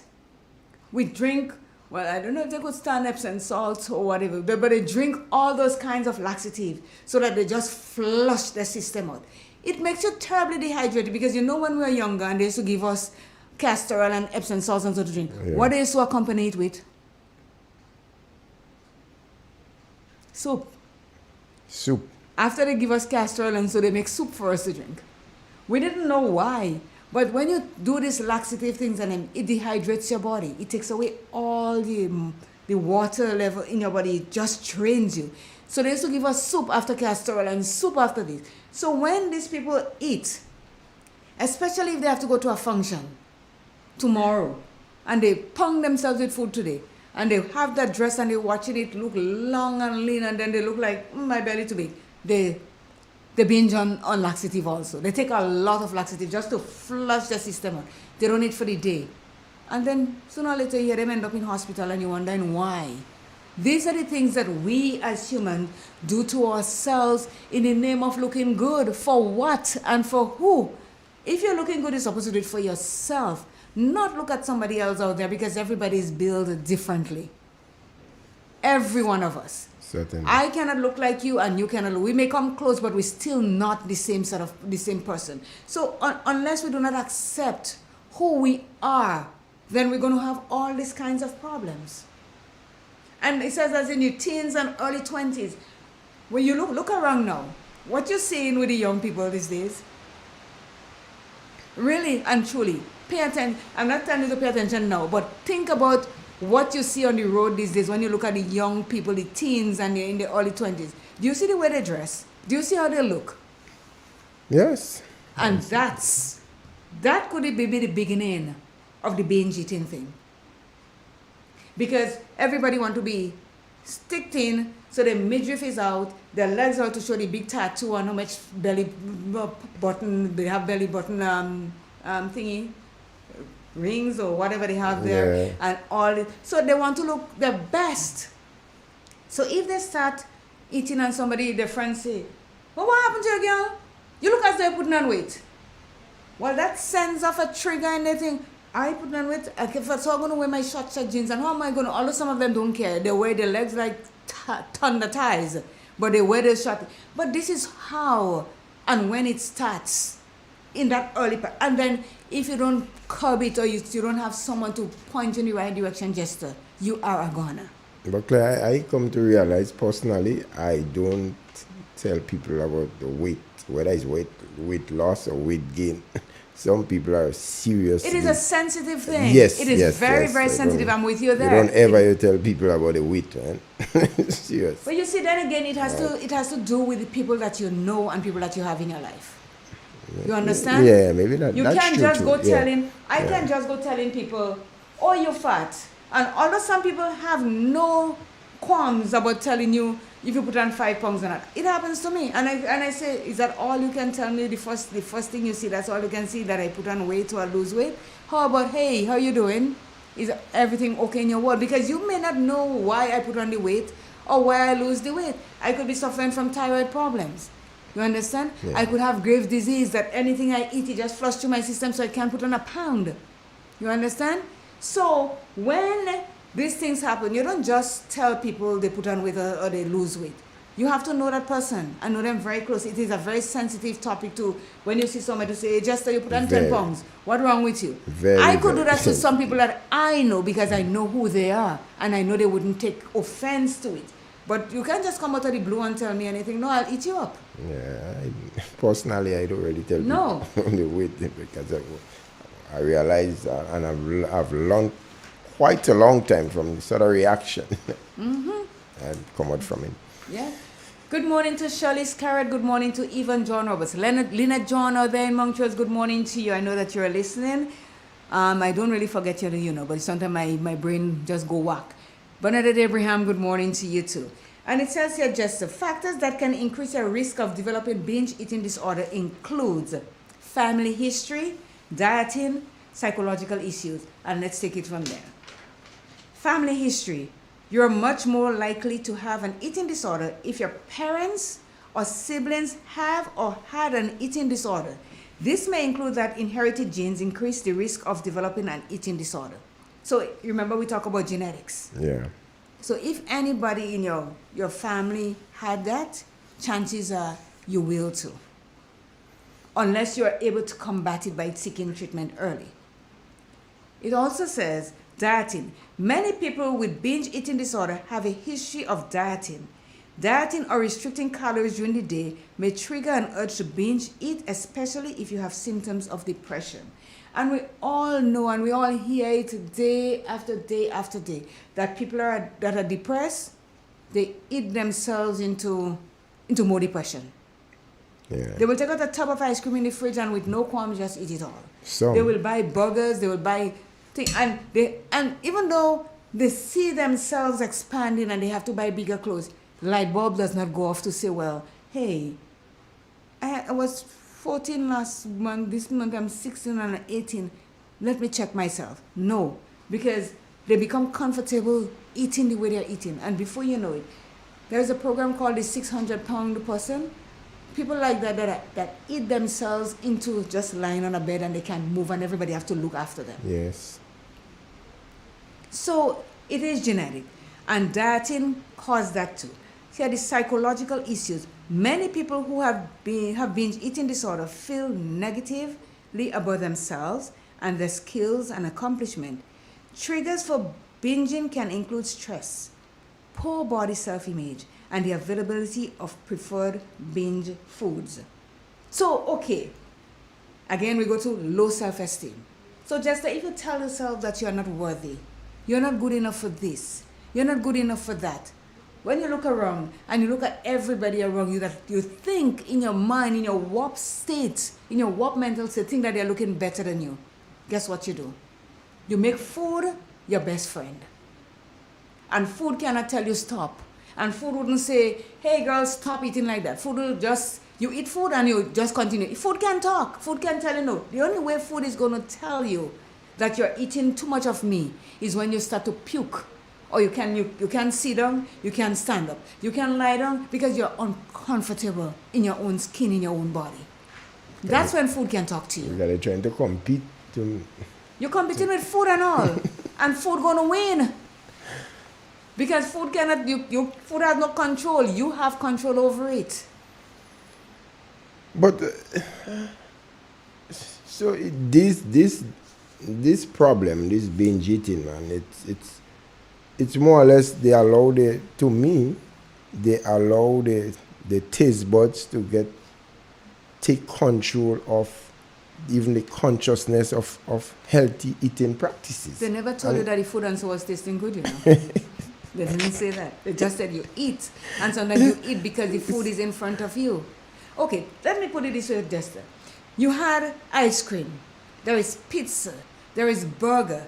There is cheese this. There is a Philly sandwich or whatever you call it. You have a pogie. You have all kind of thing. And you eat one after the other. You tasting anything? Your taste bud confused. Because first you had ice cream, then you have pizza, then you have a Subway, you have a burger. All this is just mass in your mouth. You don't taste it, you're just eating because it's there and that's what you want to do, you want to eat. Yeah, they have the appetite. Well, yeah, well, even though they don't have the appetite, the appetite is created because this is what you want to do. You want to eat to feel good about yourself. It's a comfort thing, you know, Jester. Because if Jester is going to give me a hard time, and Claire is going to give me a hard time, Food cannot tell me anything. So I could eat it. And I cannot stop me. I could stop myself, but I don't want to stop myself because this is how I'm feeling comfortable. You know, sometimes you see on a menu they have comfort food, which is mac and cheese or something like that. This is how you feel comfortable. You feel warm and fuzzy when you're eating all that food. But the end is you do not feel comfortable when you finish eating all of that. Because there's only so much your stomach could hold, you know, before you start feeling off. Even sometimes you eat something, like I say, you eat cake and so on, you find, well, you had enough. You're starting to feel funny, you know. I think I had too much of it. So then you have to get up and just try to walk it out. You can't just sit there because the more you sit there, the more uncomfortable you feel. If I feel like I have a bit too much, I just get up and drink a big thing of water. That's what I normally But that even making you heavier because, you know, yes.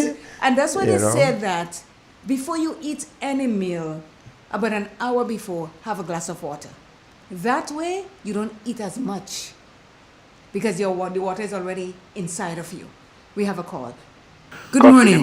Good morning again. Yes. Yeah, again. Just to Yes, sir. Time my last call for the year, boy. For the year? Okay. You're not sure about that, so please don't say that. Yeah, right. Well, that's my last call for the year because me again down. Yeah, no, call anytime you want. You know, I'll give you a hard time. I know.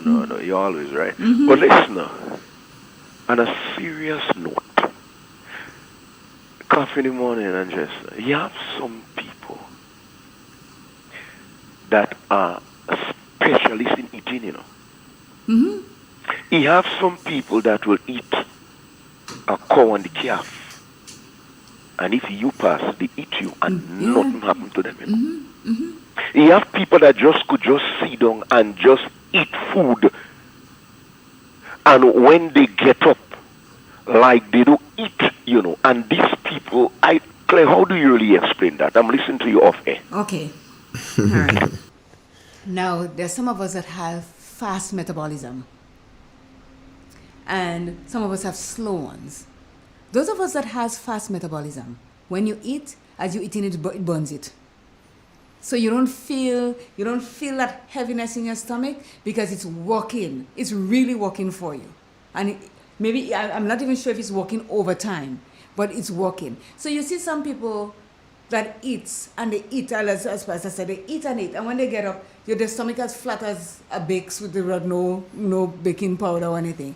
Or you just see them looking long and lean all the time. It's because the metabolism is working for the goodness. And they call those people, they have a name for them that they're really skinny, but they have I can't come up with a name that they call them now. But they're hyper in that case.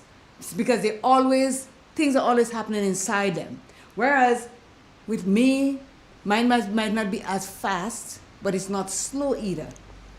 So the people that have the slow metabolism, when they eat, it sits there. It turns into the starchy thing, especially if it's starchy, it turns into the sugar, and it does not break down properly. So it makes you fat. Claire, I remember a few years back that MBS, right in the area where he lives now. I think they used to operate a shop, and then used to organize eating competition. And there's this guy, you should know him here. He usually be in Mount Fendu Junction around there. He does mechanic work. That's Dexter Hippolyte Pancho. He was the winner. I will have to find out again from him what the amount he had eaten, because trust me, based on what I heard, the amount of food that he had eaten to win that competition, which must be able to share for at least 20 people. Yeah. But I'll find out from him again exactly the amount he ate to win that competition. Yeah, there's people, as Coffee says, there are people that are specialized in doing this. They train themselves. But at the end of the day, it still affects them in a negative way, in the sense that they develop diabetes, they develop high blood pressure, because a lot of the foods that you eat is loaded with salt, it's loaded with all kinds of stuff. And our body is not meant to work so hard to break down the foods that we eat if we overeat. So I was saying the people that have fast metabolism, the food is going to, while they're eating, it's just burning up. It's just burning like you have fire inside your belly, in your stomach. Whereas those of us, we eat and it just sits there and it takes its time and it builds up the fats and when your fat and your muscles become good friends, nobody's letting go of each other. So you become, and the more you eat, the slower it becomes, and before you know it, you are obese. And that's why that program, Clay, is just so appropriate. I mean, somebody said the people that burns their feet, they're called ectomorphs. So they just muff the food. It just go. You eat and it just like you eat some, like you see how Dugo is tall. Yeah. Say Dugo will be able to consume about 10 pounds of food, and you see Dugo afterwards and you wonder, well, I just eat one burger and I'm feeling uncomfortable. He had 10, and how come? That's because his metabolism is fast as lightning. It doesn't affect him in that way. So according to what sort of body types we have and how we are genetically made up, foods will affect us differently. Yeah, but I'm also advising again for people who like to eat, like to eat a lot, they should find themselves doing a lot of physical activities. That if you like to eat a lot, to create the balance of the healthy practice in there. Yes, but there are people that eat and they exercise, but they do it for the wrong reason. Some people will go and buy a burger, or they will go and buy Kentucky. You see them exercising like crazy today. Tomorrow, where do they go back? Same Kentucky and same the burger joint. So it's defeating the purpose. You have to have a lifestyle change if you're going to make your body work for you. You cannot just eat and say, okay, tomorrow I'm going to be the pavement man, so I'm going to eat everything I want today. No, it doesn't work like that. No. You know that you exercise, you go and you play your football and this kind of thing like that. And if you stop for a few weeks, your body is starting to tell you, hey, you are not moving the way and you're starting to feel sluggish, you're starting to feel heavy because your body is not accustomed to that. Your lifestyle change made the difference in that. Yeah, you're so correct with that because, I mean, I've put on a slight amount of weight. I ain't interfering nobody on the weight. That is your business. But it's me that is saying, yeah. And I'm not backing you. That's your business. Yeah. It is 2 minutes to the 9 o'clock hour. I think we will have news at 9. I'm not sure if the girls are there yet because it's the rain and the bridge and everything. So I'll take a commercial. Maxine came in? Yeah, okay, so we'll have news at 9 then. So it's 2 minutes to 9 on that computer and 3 minutes to 9 on that one. So whichever where the news pop up at 9, we'll take it. But it says you may develop psychological and physical problems related to binge eating. And the complications that may be caused by binge eating disorder include poor quality of life. We touched on that. Problems functioning at work, with your personal life or your social situation. We didn't touch on that. Social isolation. We spoke about that a few weeks ago. Obesity. This is a big one. Obesity. Medical conditions related to obesity such as joint problems, heart disease, type 2 diabetes, gastroesophagus,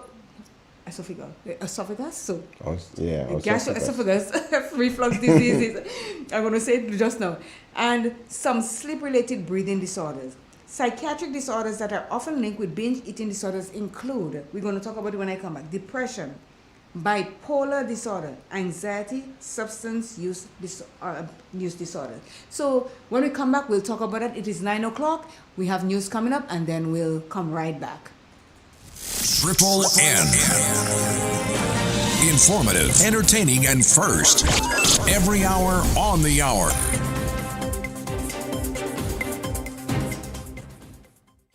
This is the latest news update as produced by Triple N. The details when I return.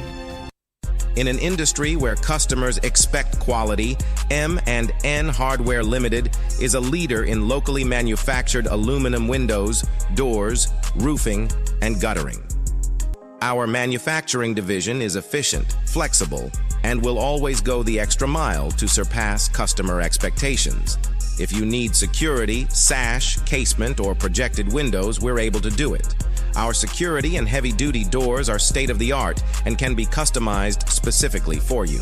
Using innovative coating technologies and protective film, our roofing and guttering is weather resistant, providing outstanding color retention for many years. Available in 24 and 26 gauge and a variety of color options. We are the leading company, a family that is proving to customers they can have their dream products. M&N Hardware Limited. Foundation to roof, let's build together. Welcome back. Locally, employers, including the government of Grenada as of January 1st, 2024, will have to increase the minimum salary of wages paid to employees, whether trainees, part-time or full-time employees. The minimum salary or wage to any working person will be no less than EC $1,200 per month or no less than $60 per day, according to SRO number 42 of 2023, which was gazetted on the 15th of December. The minimum wage currently focuses on the following workers: industrial, that's garment workers, clerical, security guards, domestic, sanitation, early childhood, caregivers of the elderly, workers of bakeries, agricultural, construction, transportation, that's drivers and bus conductors, helpers, utility workers, media workers, call center employees, and hospitality workers. In the region, as Barbadians seek to take advantage of deals, discounts, and specials in the final lap week of shopping ahead of Christmas Day, they are being urged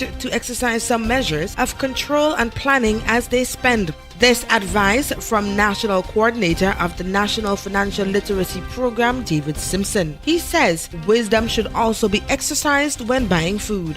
Remember, there's a 2024, essentially. Money is hard for all of us to come by for all of us, and we want to encourage Barbadians to budget for their Christmas expenditure, set priorities. Essentially, that's what the budget is. The budget is not a tool to stop you from spending money, to stop you from enjoying the season, doing whatever you wish to do, entertainment, food, gifts, and so on, but it is about prioritizing and controlling the spend based on what you are earning and have at your disposal. So we encourage people to avoid impulse buying. When you go down to town, when you go to the malls, have a plan as to what you're going to buy, what gifts you're going to buy, for who, what amounts you can afford to spend, and try to stick within that plan that you have. It's a long season. We want to be merry. We want to enjoy company and time with friends and family, socializing. So again, we need to take care of our bills for the month of December because payday is some distance away. Many people by the time this airs will have been paid their December salary for sure. And your next payday is the 25th or 26th of January 2024. So it'll be some 6 weeks out from the next payday. Around the globe, Israeli military faces increasing calls for ceasefire.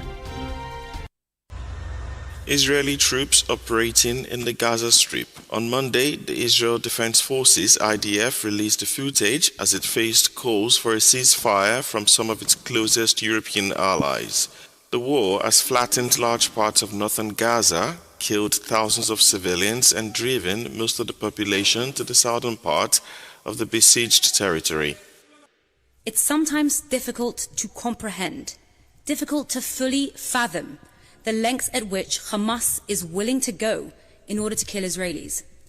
They will use any and every tool at their disposal, whether it is a hospital, a mosque, a child's bedroom, or even their own civilians. This is Hamas. This is who we're dealing with. And at the same time, Hamas knows who they're dealing with.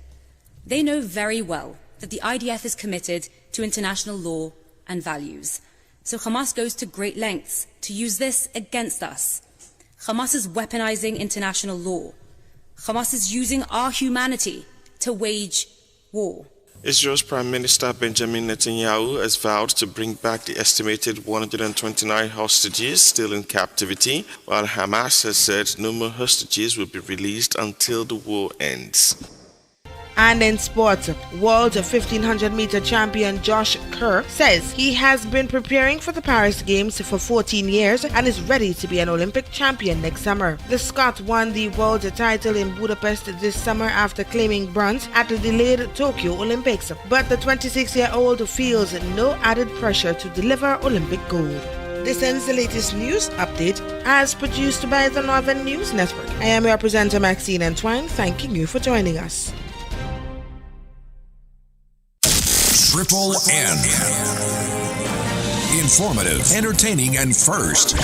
Every hour on the hour.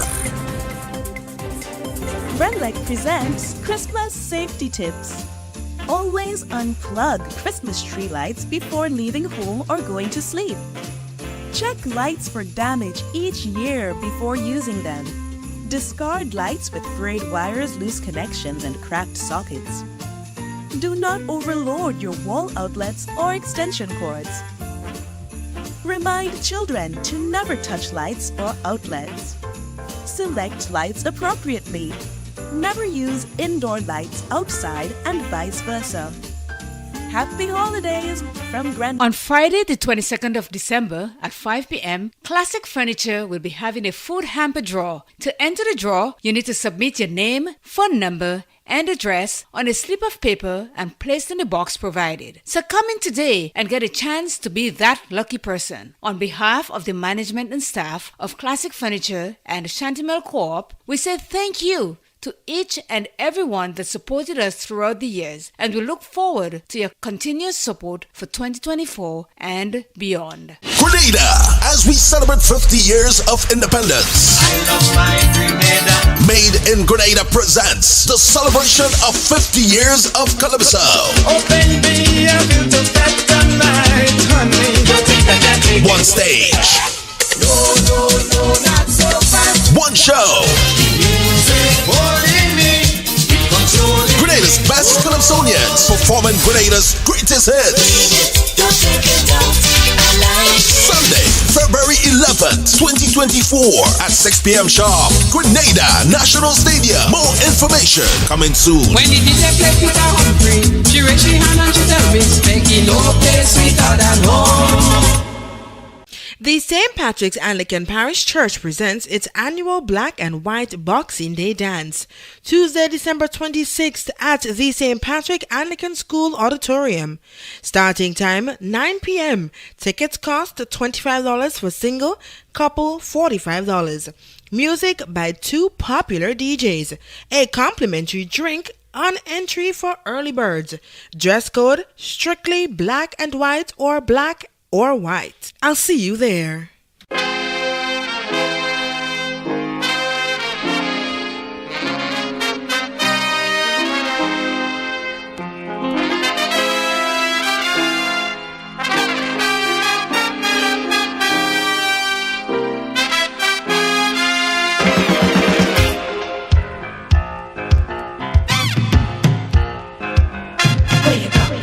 Where you walk, what you say, when you talk, where you go, where you walk, what you say, when you talk.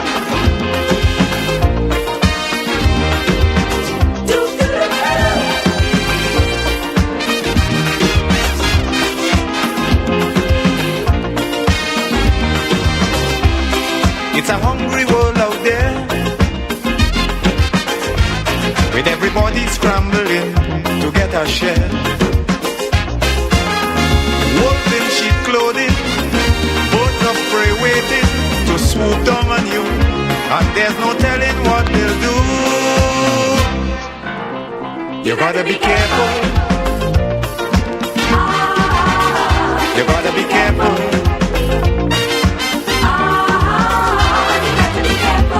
Where you go when you're walking, what you say when you're talking. You gotta be careful. You gotta be careful, careful.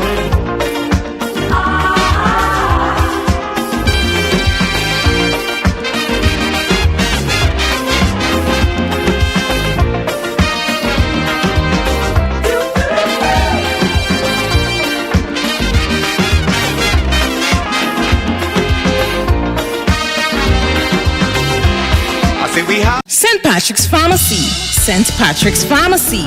Looking for a wide variety of prescription drugs and over-the-counter medication? Check out St. Patrick's Pharmacy. Feeling weak and want a boost? Check out St. Patrick's Pharmacy for all your vitamin and mineral supplements, essential oils such as lavender, peppermint, eucalyptus, and much more. Medicated soaps, antifungal and antibacterial antibacterial, all at affordable prices. Visit St. Patrick's Pharmacy today at its new location. Yes, a new location on Lip Street, apartment number 4 at the Ford Building. We are open Monday to Friday from 9:30 a.m. to 5 p.m. Call us today on 414-1954 or 442-0204. St. Patrick's Pharmacy, where quality medication costs less. Ozone really gets it clean. Get with the Ozone family line of products. Ozone liquid laundry detergent, perfect for your semi or fully automatic washing machines, yet suitable for your hand wash, soft on your hands. Ozone disinfectant cleaner. It's the most powerful disinfectant and cleaner with a long-lasting fresh scent. Tackles every job around the house or office. Ozone detergent powder and ultra soft fabric softener gets your clothes clean with a natural freshness. Keeps your colors bright. Choose from the wonderful scents: soft flower, ocean breeze, and the new aloe vera.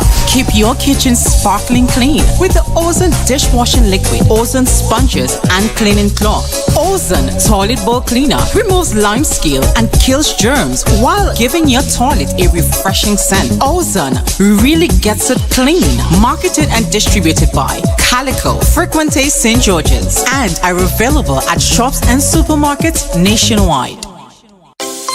Celebrate Christmas and New Year with the NLA's exciting You Must Win promotion. Spend $15 or more in a single ticket purchase on Daily Pick 3, Daily Cash 4, or Playway, and just like that, you have chances to win prizes valued at over $100,000. Winning is easy. Simply check your tickets for the words you won. Free cash, free phones, free tablets, or free Instacash tickets. But wait, that's not all. You can also win free raffle entries for chances to win not one but 2 cars in NLA's You Must Win promotion. Promotion runs December 1st, 2023 to January 31st, 2024. Terms and conditions apply. You must be 18 and over to participate. The NLA, making your Christmas and New Year dreams come true.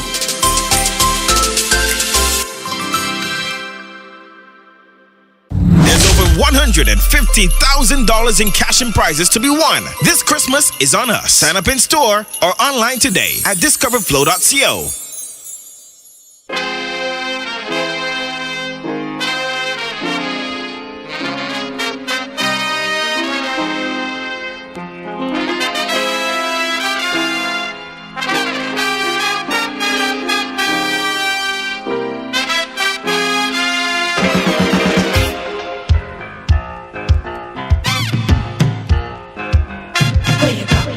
Where you walk, what you say, when you talk, where you go, where you walk, what you say, when you talk.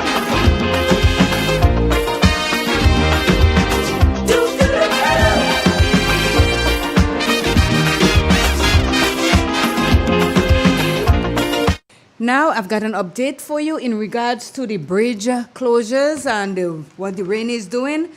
The bridge close to the Boiling Springs is closed. You cannot pass through there going or coming. That bridge is closed. The police has blocked it because they cannot even find where the bridge is at the moment. The one right after Plains Pasture, drive with caution around this one also because the water is over the bridge. You can still see the top of the bridge, so you know there is a bridge there, but please drive with caution because I just got a call from my friend Sylvie. They're trying to get to the shop and the van is going left and right.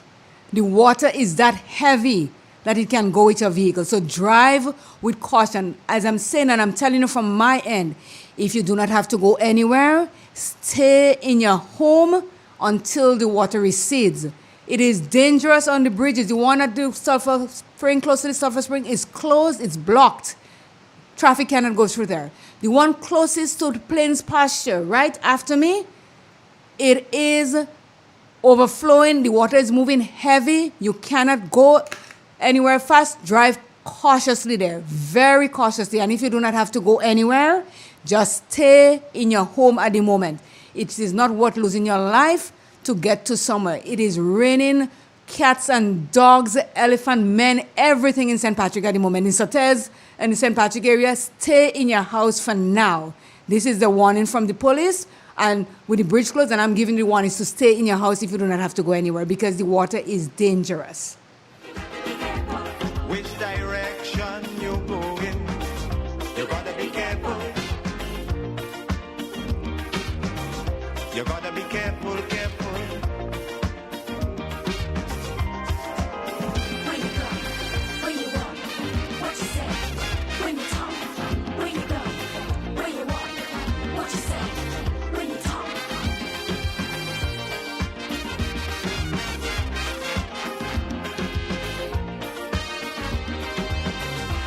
In your search for happiness,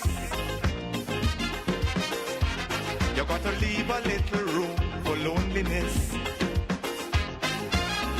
More things could happen all of a sudden before you realize it's only a disguise.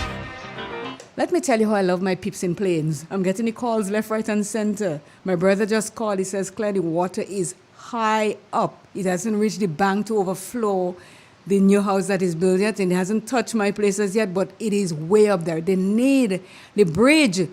I'm not sure who I could ask, but the bridge, under that bridge where I make the shortcut there, that they ask you to drive cautiously, there are some big stumps of trees underneath there. And a lot of, this foliage that grows there. They need to clean under there because if Maxine just showed me a picture of what she saw when she was coming on the bus, and the water is just sprouting from there. So that means there's something big underneath there that is causing the water to flow over the bridge.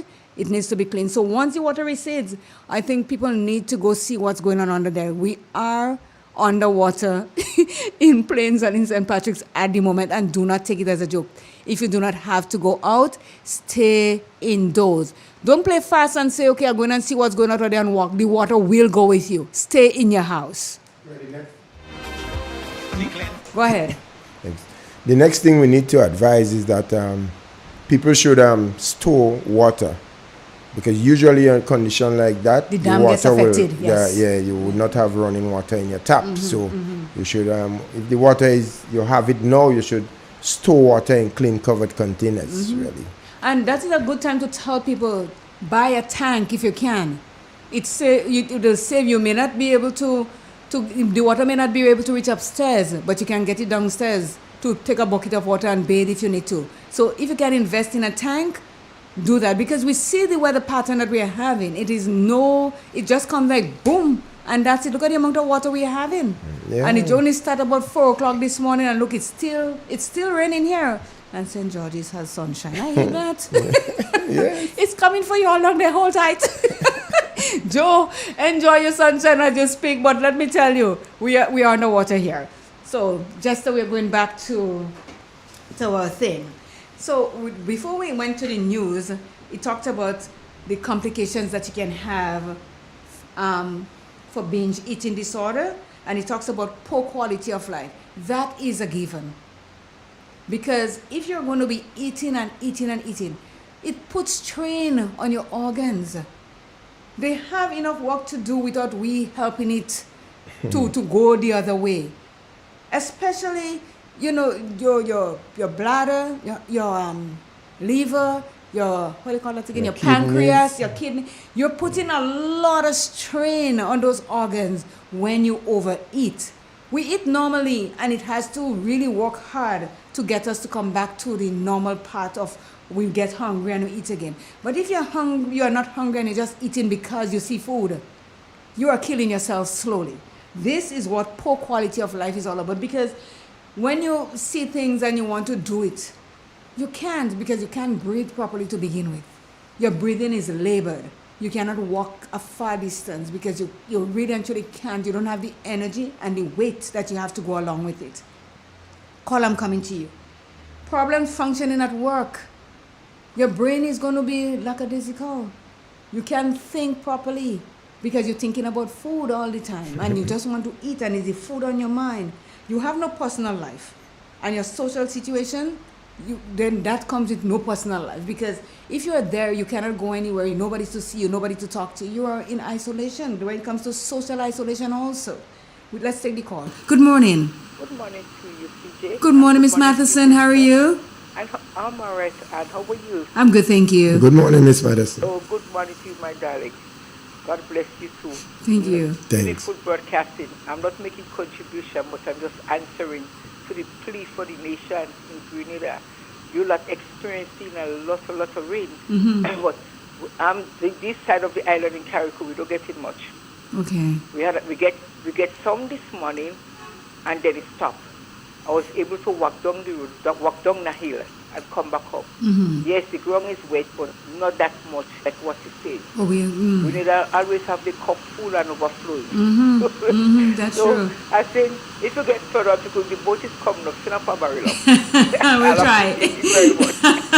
Anyway, you two are nice. I'm listening to you all. Thank you. Yeah, how they're talking about food and Yes. people looking after themselves. I do agree with you. I do agree with you, because I remember sometime when you was much younger and you eating, you don't care about weight, you don't care about nothing at all.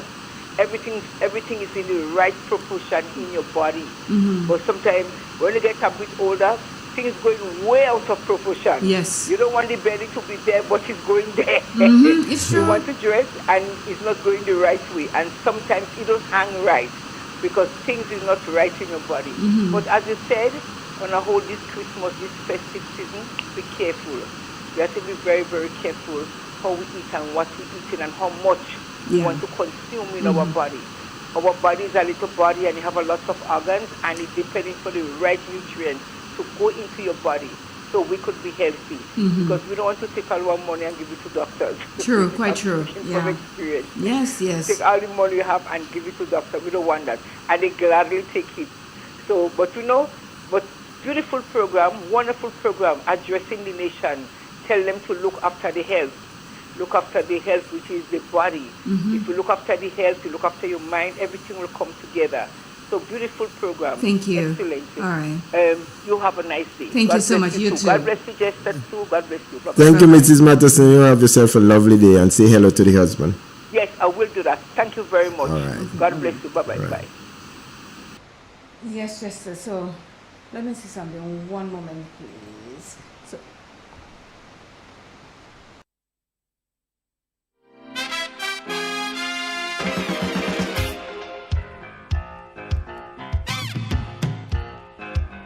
Where you go, where you walk, what you say, when you talk, where you go, where you walk, what you say, when you talk.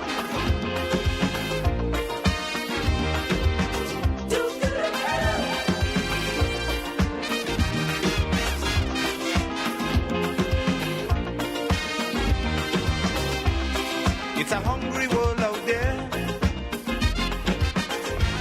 with everybody scrambling to get a share. Wolves in sheep clothing, birds of prey waiting to swoop down on you, and there's no telling what they'll do. You gotta be careful. You gotta be careful.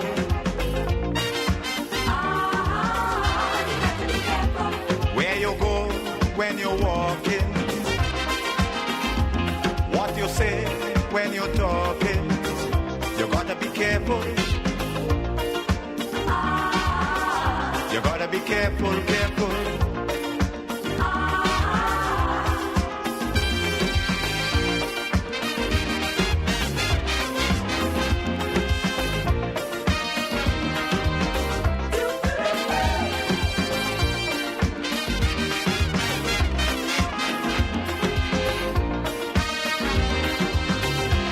I say we have to prepare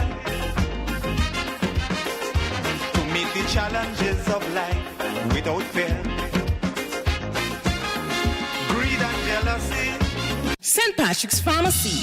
St. Patrick's Pharmacy. Looking for a wide variety of prescription drugs and over-the-counter medication? Check out St. Patrick's Pharmacy. Feeling weak and want a boost? Check out St. Patrick's Pharmacy for all your vitamin and mineral supplements, essential oils such as lavender, peppermint, eucalyptus, and much more. Medicated soaps, antifungal, and antibacterial, all at affordable prices. Visit St. Patrick's Pharmacy today at its new location. Yes, a new location on Lip Street's apartment number 4 at the Ford Building. We are open Monday to Friday from 9:30 a.m. to 5 p.m. Call us today on 414-1954 or 442-0204.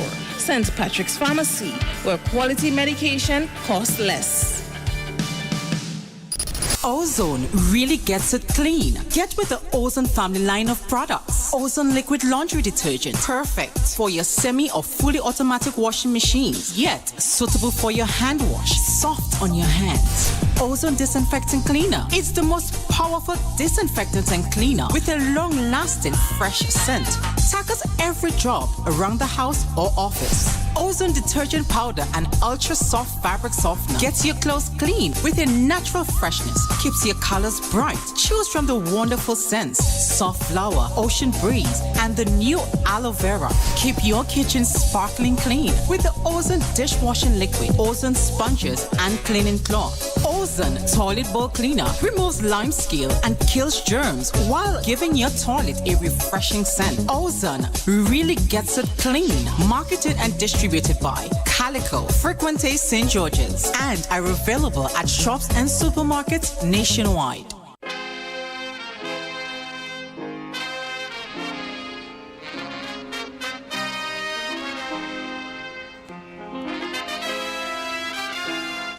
And we are back. So we had a little bit of technical issues here. The rain, the power went off, clicks, and then it's back, and it disturbed a couple things here. So we had to get it all sorted out.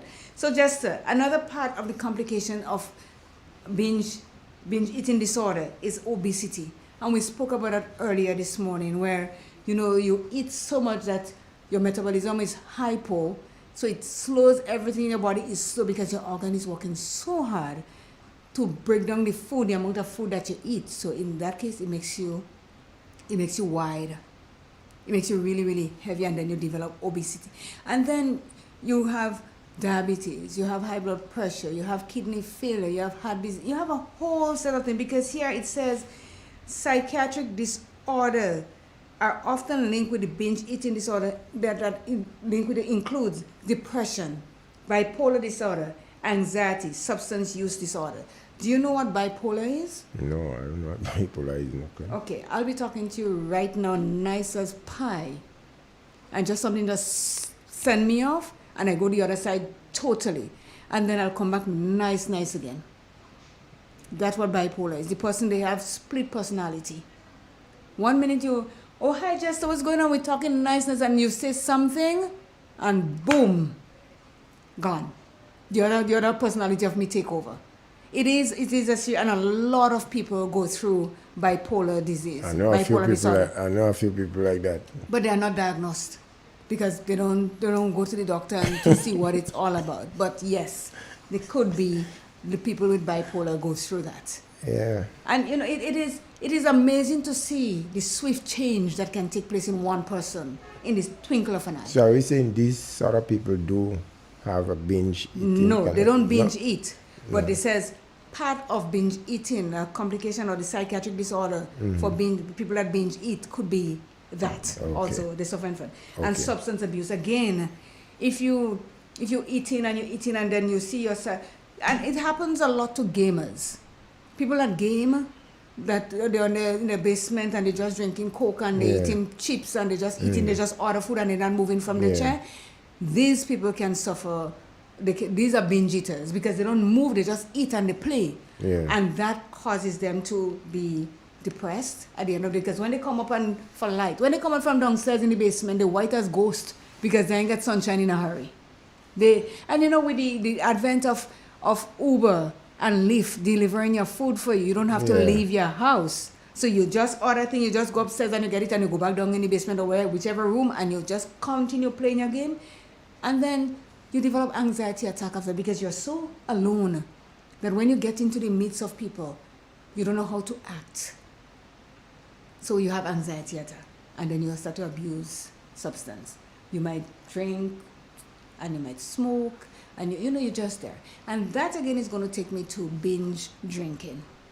And again, around this time, a lot of us, not us because I don't drink, a lot of people are putting us because people, we binge drink. We don't know when to stop. We cannot satisfy because it's like you get in free drink. Oh, we could buy the beer, we buy the what again? The Heineken, all of them is The beer. stout. The stout, we buy everything because that's when we get a little more money. So we just buy drinks and we just drink and we just drink. We can't even help ourselves. We're falling down, we're peeing ourselves, we're doing all kind of thing because you think. And binge drinking has become very dangerous for college and university students. In the States and North America alone, the amount of young people that die from binge drinking, it is not funny. And you know why? They use it as a hazing thing or initiation for you to join some sorority, to the Delta Kappa Gamma, the Who, the whatever. For you to prove that you can be in that sorority, you binge drink. Some of them never made it out. They drink themselves to death because they want to be in a sorority. So not only, I talk about the students because a lot of them, the young ones lose their lives. But there are big men, grown men, as they say, that do that to themselves also. You see them walking, they're falling down on the ground. You see them walking on one side of the body alone is what edging the road. They actually become like a sea when they drunk like that and they drink themselves into oblivion. If that's the case, Grenada have a lot of binge drinkers. Yes. Trust me. Yes, they do. Because some wouldn't leave until the bottle is empty. And if another one start, then they go again. And then that's when they start telling you all kind of things that they have on their mind. Because they lose themselves, they have no control. Binge drinking is as dangerous or even more dangerous than binge eating. They never said if you eat all this food and you drive, you can kill somebody.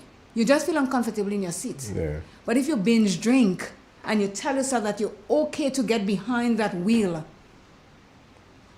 guess what happens? Yes, because around that time of year, that season, quite a lot of people drink more than ordinary times. Mm-hmm. Because what usually happens, you take time off to pass by the neighbor here. You go lower down. That's the what Coffee road, said this morning. You get a store by, you get a beer by that one. You yeah, exactly. You're moving around. You're getting familiar with your neighbor in your community, and this is dangerous because you have to know as a person when you reach your limit. Yeah. You have to know, and if you do not know when you reach your limit, then you have a problem. You cannot go drinking uncontrollably and think that it's okay to get behind the wheel of a car and drive home and then offend me a ride, you know. Me, that then put a drink in my mouth. Come on, Claire, go drop you home. No, thank you. That's why they always say if you're drinking, don't drive. And if you're driving, don't drink. Always have a designated driver. If you're going somewhere, have someone that is not going to touch any alcohol at all. But then again, you have those that drink and they have no control of their behavior. So I'm not drinking, I'm driving, and then you're poking me in the back of my head and you're doing all kind of wrong things. We end up in an accident, every one of us die. And it's not only me that it affects mentally. The people that you leave behind, even you don't die, you end up in hospital. Think about this mental stress that your family, your loved one is going through because of your stupidity. Yeah, binge drinking is really, really dangerous. It is. But we clearly have to advise the nation that, because there will be parties here and there, and some of them will be involved in drinking, and like if you are driving and you feel a bit sleepy. And that is not just for who is drinking. If you, for anybody. They might be exhausted. Mm-hmm. And pack up it in not in a dark area, in a lit area. Take a little rest. A 5-10 minutes difference. Yeah. will make a big difference. Before you head on. You said we have to educate the nation, but I'm sure in all ads that I hear when it comes to alcohol, I don't drink, but I hear it. Remember. Drink what? Responsibly. Yeah.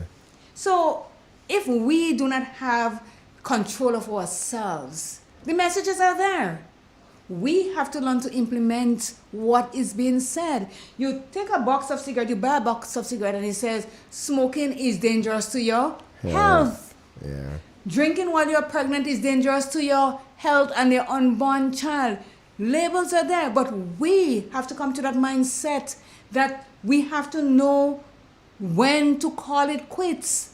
And if you do not have control over that means you have no control over yourself. You could do anything at any time.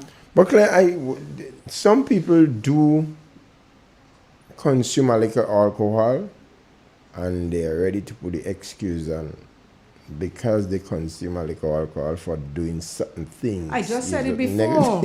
They have it in their mind, and the alcohol comes when they lose their mind, as they say, and whatever they have in them come out because they have the tongue is loose. Then there's no control. So if you know that, in that case, tell me what you have to say to me up front. Don't drink to tell me. Say it. If you said, "Oh, Clyde, I don't like you," I said, "Okay, thank you so much. At least you're sober when you tell me that." When you drink and then you come and tell me tomorrow, "Oh, I drank and I didn't know what I was saying," lie.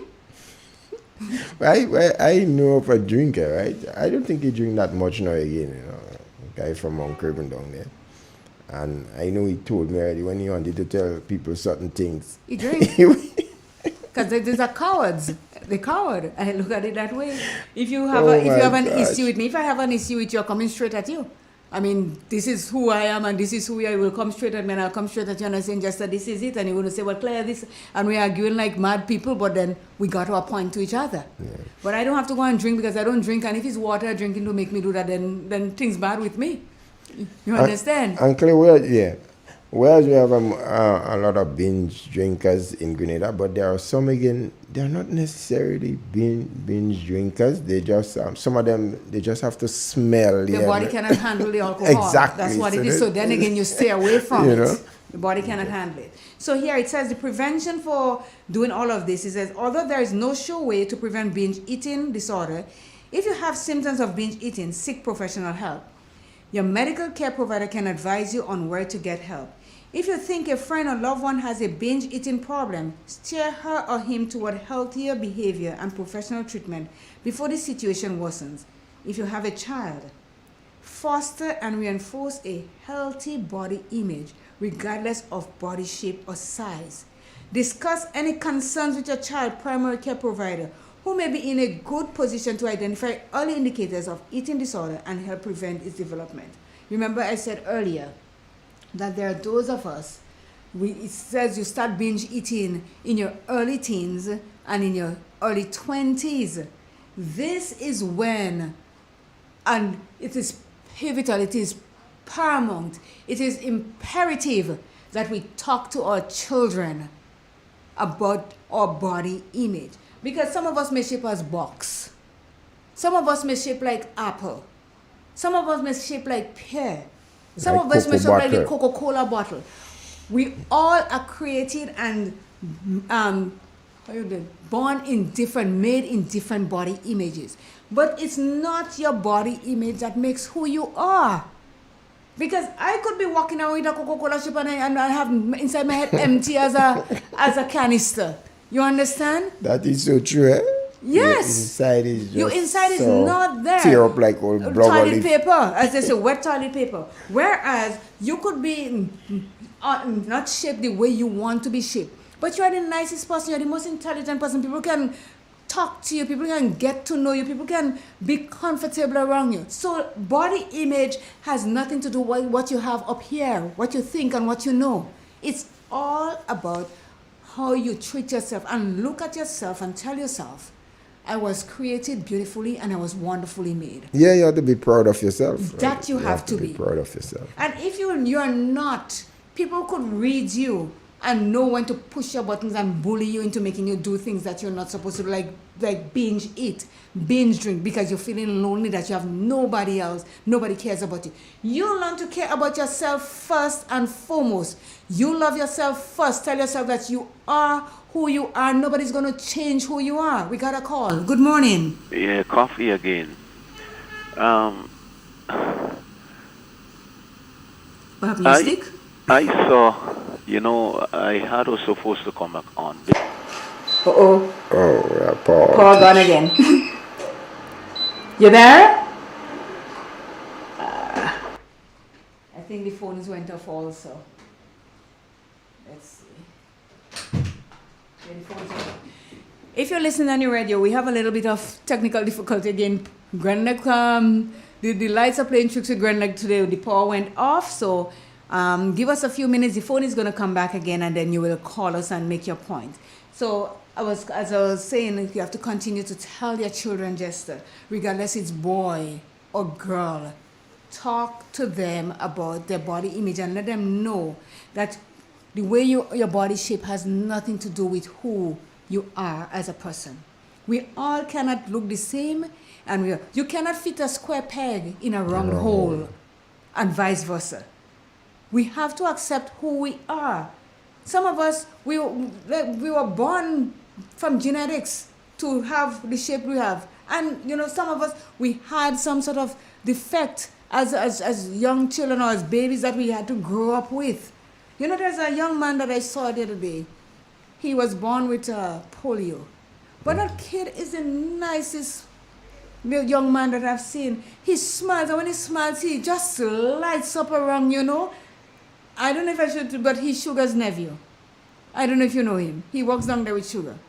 And every time he comes... Oh, yeah, I know him. Right. I know him. When I'm around him, I just feel like warm and fuzzy because he's cool. He's cool. He has a disability in his arm, but he doesn't let it define who he is. Because Friday, I looked at him down at Sugar, and they had this win all you can if you can, and the people that were playing, he was having the time of his life, and I look at him and all you see is teeth. And I have no problem being around him because I wouldn't make him feel less of a person than because he doesn't have the two hands stretching as I do. Exactly. He is a wonderful young man. I spoke to him when he came by my house with Sugar. And, he has the softest voice and, and I talk to him and I really, really like him. So you can't let whatever it is that what hands you were dealt to make people make you feel different than who you are. It's all about having self-esteem, love you for who you are and not for what other people want you to be. And you are going to be fine. It says to diagnose binge eating disorder, your medical care provider may recommend a psychological evaluation including discussion of your eating habits. Your mental care provider also may want you to have other tests to check for health consequences of binge eating disorder, such as high cholesterol, high blood pressure, heart problems, diabetes, which is GERD, I think, and some sleep-related breathing disorder. These tests may include a physical exam, blood and urine test, a sleep disorder center consultation. So all of these things, when you are binge eating, have negative effects on you. And sometimes you say that person, and binge eating people, not everyone that put on weight, but you may be going through this. High blood pressure, diabetes, heart disease, high cholesterol. And that is something, high cholesterol is something that we have to be very, very careful with. It does not give us signs most of the time until you go to a doctor and then he says to you, oh, your cholesterol is a bit higher than normally have to be, and that's when you know. You have to start eating your oatmeal with ground flax seeds. Because me, I'm exercising like a fool. The doctor told me the last time your cholesterol is a bit high. I said, what do you mean my cholesterol is a bit high? He says, exercise. I said, but I exercise all the time. But then again, it is not genetics, As we're growing older, our body doesn't do the 100% of what it has to do. So we end up suffering with high cholesterol. And if you don't go to a doctor and do the blood test, and so you will never know. And it can lead to stroke. It can lead to heart attack.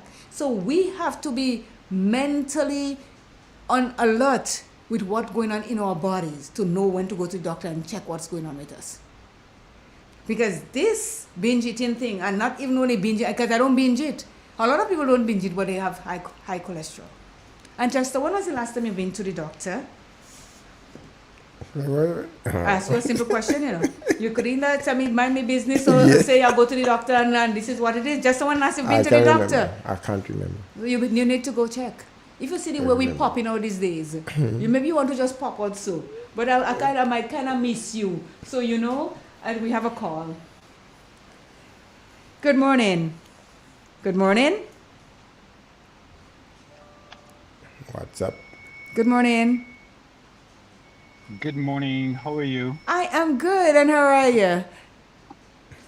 Good All morning. right, all Okay. right. Glad to hear you. Let me ask you Good morning, something. Jester. Good morning to you, sir. Let me ask you, you have sunshine down there?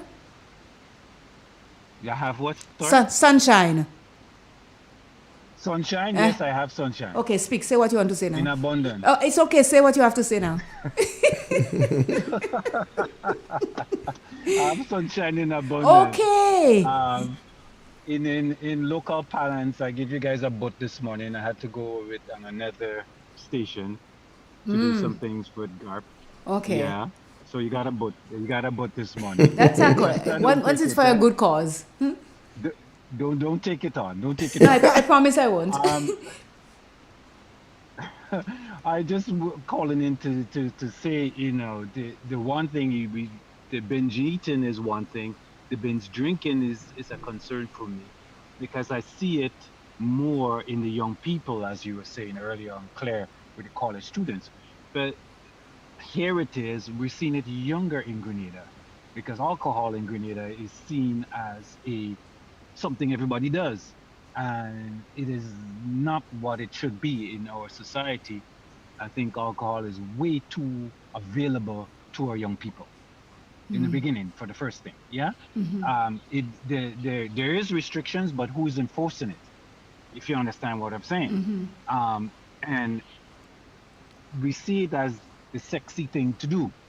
Yeah. So, you know, the adults is doing it. I can do it too. Or it's not being monitored in the home. So it's available to me. So I'm going to take advantage of it. And you as a young person don't know when to stop. Yeah. And that can lead to some very unpleasant consequences, not just in the sense of the physical or for the person, but other things can happen to that person, whether it be male or female. Yeah. So we have to be very cognizant of that. And I think one of the things, just like all other things, we need to start educating our young people about these things early, not when they reach to the stage where they can do it. You know, yes, you see us drinking a bottle of wine, or we having a glass of drink, or we knocking a glass, as we would say, Jester, or we having a beer. Yeah. But it is all done with some form of moderation in it. And if it is an alcoholic state where somebody's constantly drinking, somebody in that home needs to let that young people know that's not normal. If you understand what I'm saying. But if that message is not getting to them early enough, it becomes a problem from them real quickly. And it's going to be harder to address once it becomes to alcoholic stage. It is easier to address when that person just now starting and you say, listen, I understand you're doing this, but here's the consequences of what you're doing. And show them, you know, sometimes it, you know, and some of these young people need to feel, I mean, I had a friend of mine when her child decided he's drinking beer. So she said, okay, you want to drink beer? Here's beer. Drink. And here's 24 of them. You're going to drink them all. Yes, here's 24 beers and you're going to drink them all. Yeah, you want to drink beer? Here's beer. Drink. Yeah. But Mr. Stagg, let me. And the lesson was learned right there and then. Yeah. Because there's a time, there's a place, and here's a limit. Now you know what you now know what your limit is. Yeah. And that's what I am saying to you. We need to start taking this thing seriously and dealing with it in a serious manner early. We cannot wait for it to get to a point where it's a problem. That's true. Quite true. Education. Let's educate our young people early of what the consequences of what they're doing. Yeah. Some of them they literally don't know. But here's what my concern is, Mr. Stark. Here's what my concern is, because I remember a couple of years ago, the police they came up to Riverside School. They had a symposium on the abuse of alcohol and things. But here, where the trying to attain the goal and where the purpose does usually be defeated, because while they are making mention of that and trying to curtail that. But let's take, for example, I will have my young son looking at television news with me at night times. And guess what happened? In prime time of news, alcohol is being advertised. So how do we, it just doesn't make sense. You actually, the purpose is being defeated right there and then. And these are my sort of concern. Well, I agree with you, because the television and the ads, come on, the ads is to sell it, right? And to sell it, go back to the original advertising, sex sells everything. Yep. Everything. Yeah? Yeah. So when you look at an advertising for alcohol, be it beer, hard liquor, rum, whatever it is, the imagery, this is what it is. And that's what they project to you. So coming back again, you as the parent, you are the moderator of what that child is watching on television. You have to know, come and say, did you just see that ad? Maybe the child didn't even pay attention to it. Yeah. Yeah? But once you start questioning them of what they saw, then you can start having a broader conversation about what it is they just consumed.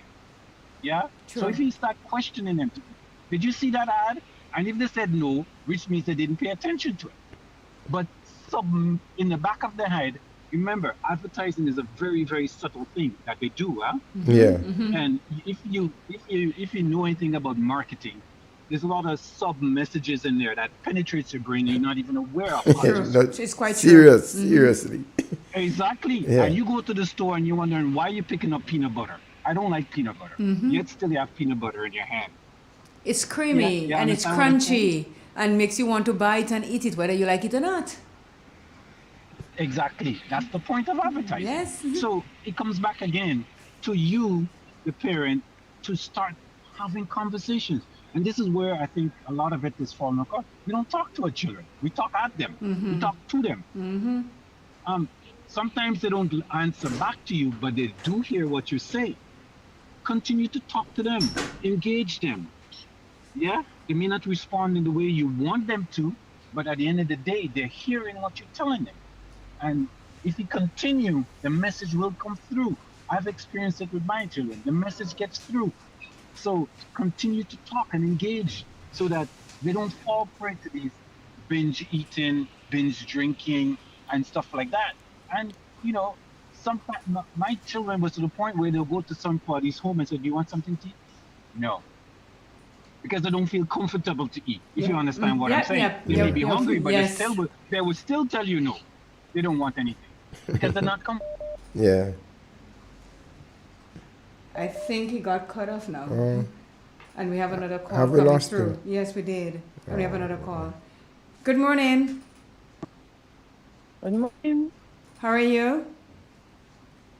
I'm good. How are you? Good, thank you. We have Good morning. 8 minutes, so let's go. We're tight for time right now, so let's go. Tell me what you have to say. So I just wanted to say that I think to solve the problem of eating disorder, it's a mindset. So people have to have a positive relationship with food, or even so you have to think of why you drinking or why you eating. And for food, you have to think of food as a source of nutrition and energy instead of something to relieve stress or to be avoided. And at first it may be hard, but that's what you have to do. You have to change your mindset about drinking and about eating. I know you're almost out of time, so that's my contribution for today. Thank you so very much. Boy, that is just so, Bye-bye. so Have a great meaningful, day. so meaningful, Claire. You Yes. We lost Snag. I don't know why. Maybe the rain started going St. George's. Yeah, we must extend our deepest apology to Mr. Stark for getting cut off there. It really is beyond our control, and just cut off. maybe if you have the time, you could just Call back to rungs up and tell us what it is. Because I hate when somebody have to just end abruptly like that. And he was making such a crucial point. Yes, Claire. with the He young always- people, with parents and their children, yeah, yes. yeah. And the thing, we as parents have a lot of responsibility on what happens to our children. Because some of us, we have children and we wait at a certain age to start implementing things that we know that should make them do better in their life. We wait till they reach 10 and 12 when they already form an opinion as to what they want to do, instead of trying to do it at the age of, like when they start calling and you tell them don't touch this or don't touch that, and they know to themselves that they're not supposed to touch certain things when they're moving around. But when we leave them to go that far, then it's our responsibility for the way they turn out. But Claire, I think we need to make something clear to some of the listeners out there, because all kind of people do listen. And when we make mention of food and the overeating and the binge eating, it's not just food that is being cooked in pot. No. You know, none of the snacks contribute so much to them with high sugars and, you know, and salt and sort of thing. All the I'm not knocking Kentucky because I don't eat it. But a lot of people, and that's the funny thing, a lot of people are saying, oh, I'm not eating from anybody. These people and they must be nasty. You don't even know how they prepare Kentucky for you to eat it. You don't even know if they wash the chicken with lemons or anything, or they just take it from the box, throw it in the mixture and put it in the deep fryer. So the thing is, I say, if you're going to eat and eat healthy, cook your own food. I'm going to say, make your own nastiness at home. You know what you put in it. Then if you go line up for the fast food joint, and it costs a lot of money for one, and it's not healthy for you, the biggest thing. So as you're saying, just it's not only the food we cook at home, because we could cook unhealthy food at home too. Yeah. Because if we keep cooking the pastas and the rice and everything like that, this is a lot of carbs, and so that could build up and cause us to go through some of the problems that we're talking about today. But if we continue to eat the fast food out there, we continue to eat out, chances are we would end up in what we're talking about today. It is 4 minutes to the 10 o'clock hour. Time flies, Jester, and Andrew took up a good portion of my time this morning, but it was well worth it for the bridge and the safety of people. And who took it up? You and Andre. And what? Well, yes, you first made the notice for me. You know, I call and say my partner in crime say the bridge between this Sulphur Spring and the wrongs about bad. Yeah. Then you told me about the one in thing, and then But it's worth it. It's a worthwhile It's cause worth because it. we're saving people from going and that's what out the radio is yes, about, to inform. Information, yes. We're on the information highway on Real FM this morning to tell people where they need to go and what they need to do, because the amount of water that was out there this morning, I think the rain stopped now, but the damage may already been done in the roads and the debris and everything. And people, clean around your area, because when things like that happen is when we see the devastation. We have a quick call. You have 2 minutes. Let's go. Good morning. Good morning. I just listening you on Jester. I didn't know which station had doctors. We have nurses too. Eh? We have nurses too. Well, I realize that you are everything, you know. Yeah, we are the real people. Doctors? I just called to say good morning to you and to Jester. Thank you. Good morning. We are almost at the end of it all, but you know, how are you feeling with the water up there? The only place flooding with water, you know. I know. Everywhere. You have a drain what blocked by me there. The water can run in the drain, all going inside the Catholic church yard, all in the road. Yeah, that's what we're facing. It's affecting me on my side. Oh, okay. So, the other side. Martha, that means you lie down in bed the whole day today? No, boy, I'm in the kitchen. What are you doing in bed? I'm sick. Good for you. You're too fast. You know. I like young in bed. Me not you are the young again. That's good for young people. Claire, get Martha off the radio. When you say you wish you to reach home already. Bye, I don't want to know. Goodbye. Bye. Can you is a trip? No, good for you. You're not in a fake camp. Ladies and gentlemen, it was a pleasure being here with you this morning. Although we were underwater and we're still dealing with it. It is 10 o'clock inside the studio of Real FM. And as I always end by saying, be kind to people. Because kind people are the best kind of people. And the festive season that you're going through right now, eat responsibly, drink responsibly, drive responsibly, because all our lives are dependent on it. Just before we hit it off. Well, Claire, I would just like to wish everybody a Merry Christmas, because the next time we'll be on a program like that, Mondays, Christmas, Tuesdays, Boxing Day. So the next Tuesday, God's will. Yeah. Ask them to just be on the safe side, Look out also for people who are trying to rob you out there. Play it safe within and around your homes. Try to put in as much safety method as much as possible. Hope for the best. Thank you, and have yourself a great day all. Triple N. Informative, entertaining, and first. Every hour on the hour.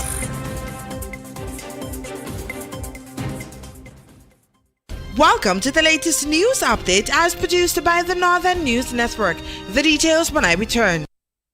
GRENLEC Community Partnership Initiative. GRENLEC has been a part of this organization for a very, very long time.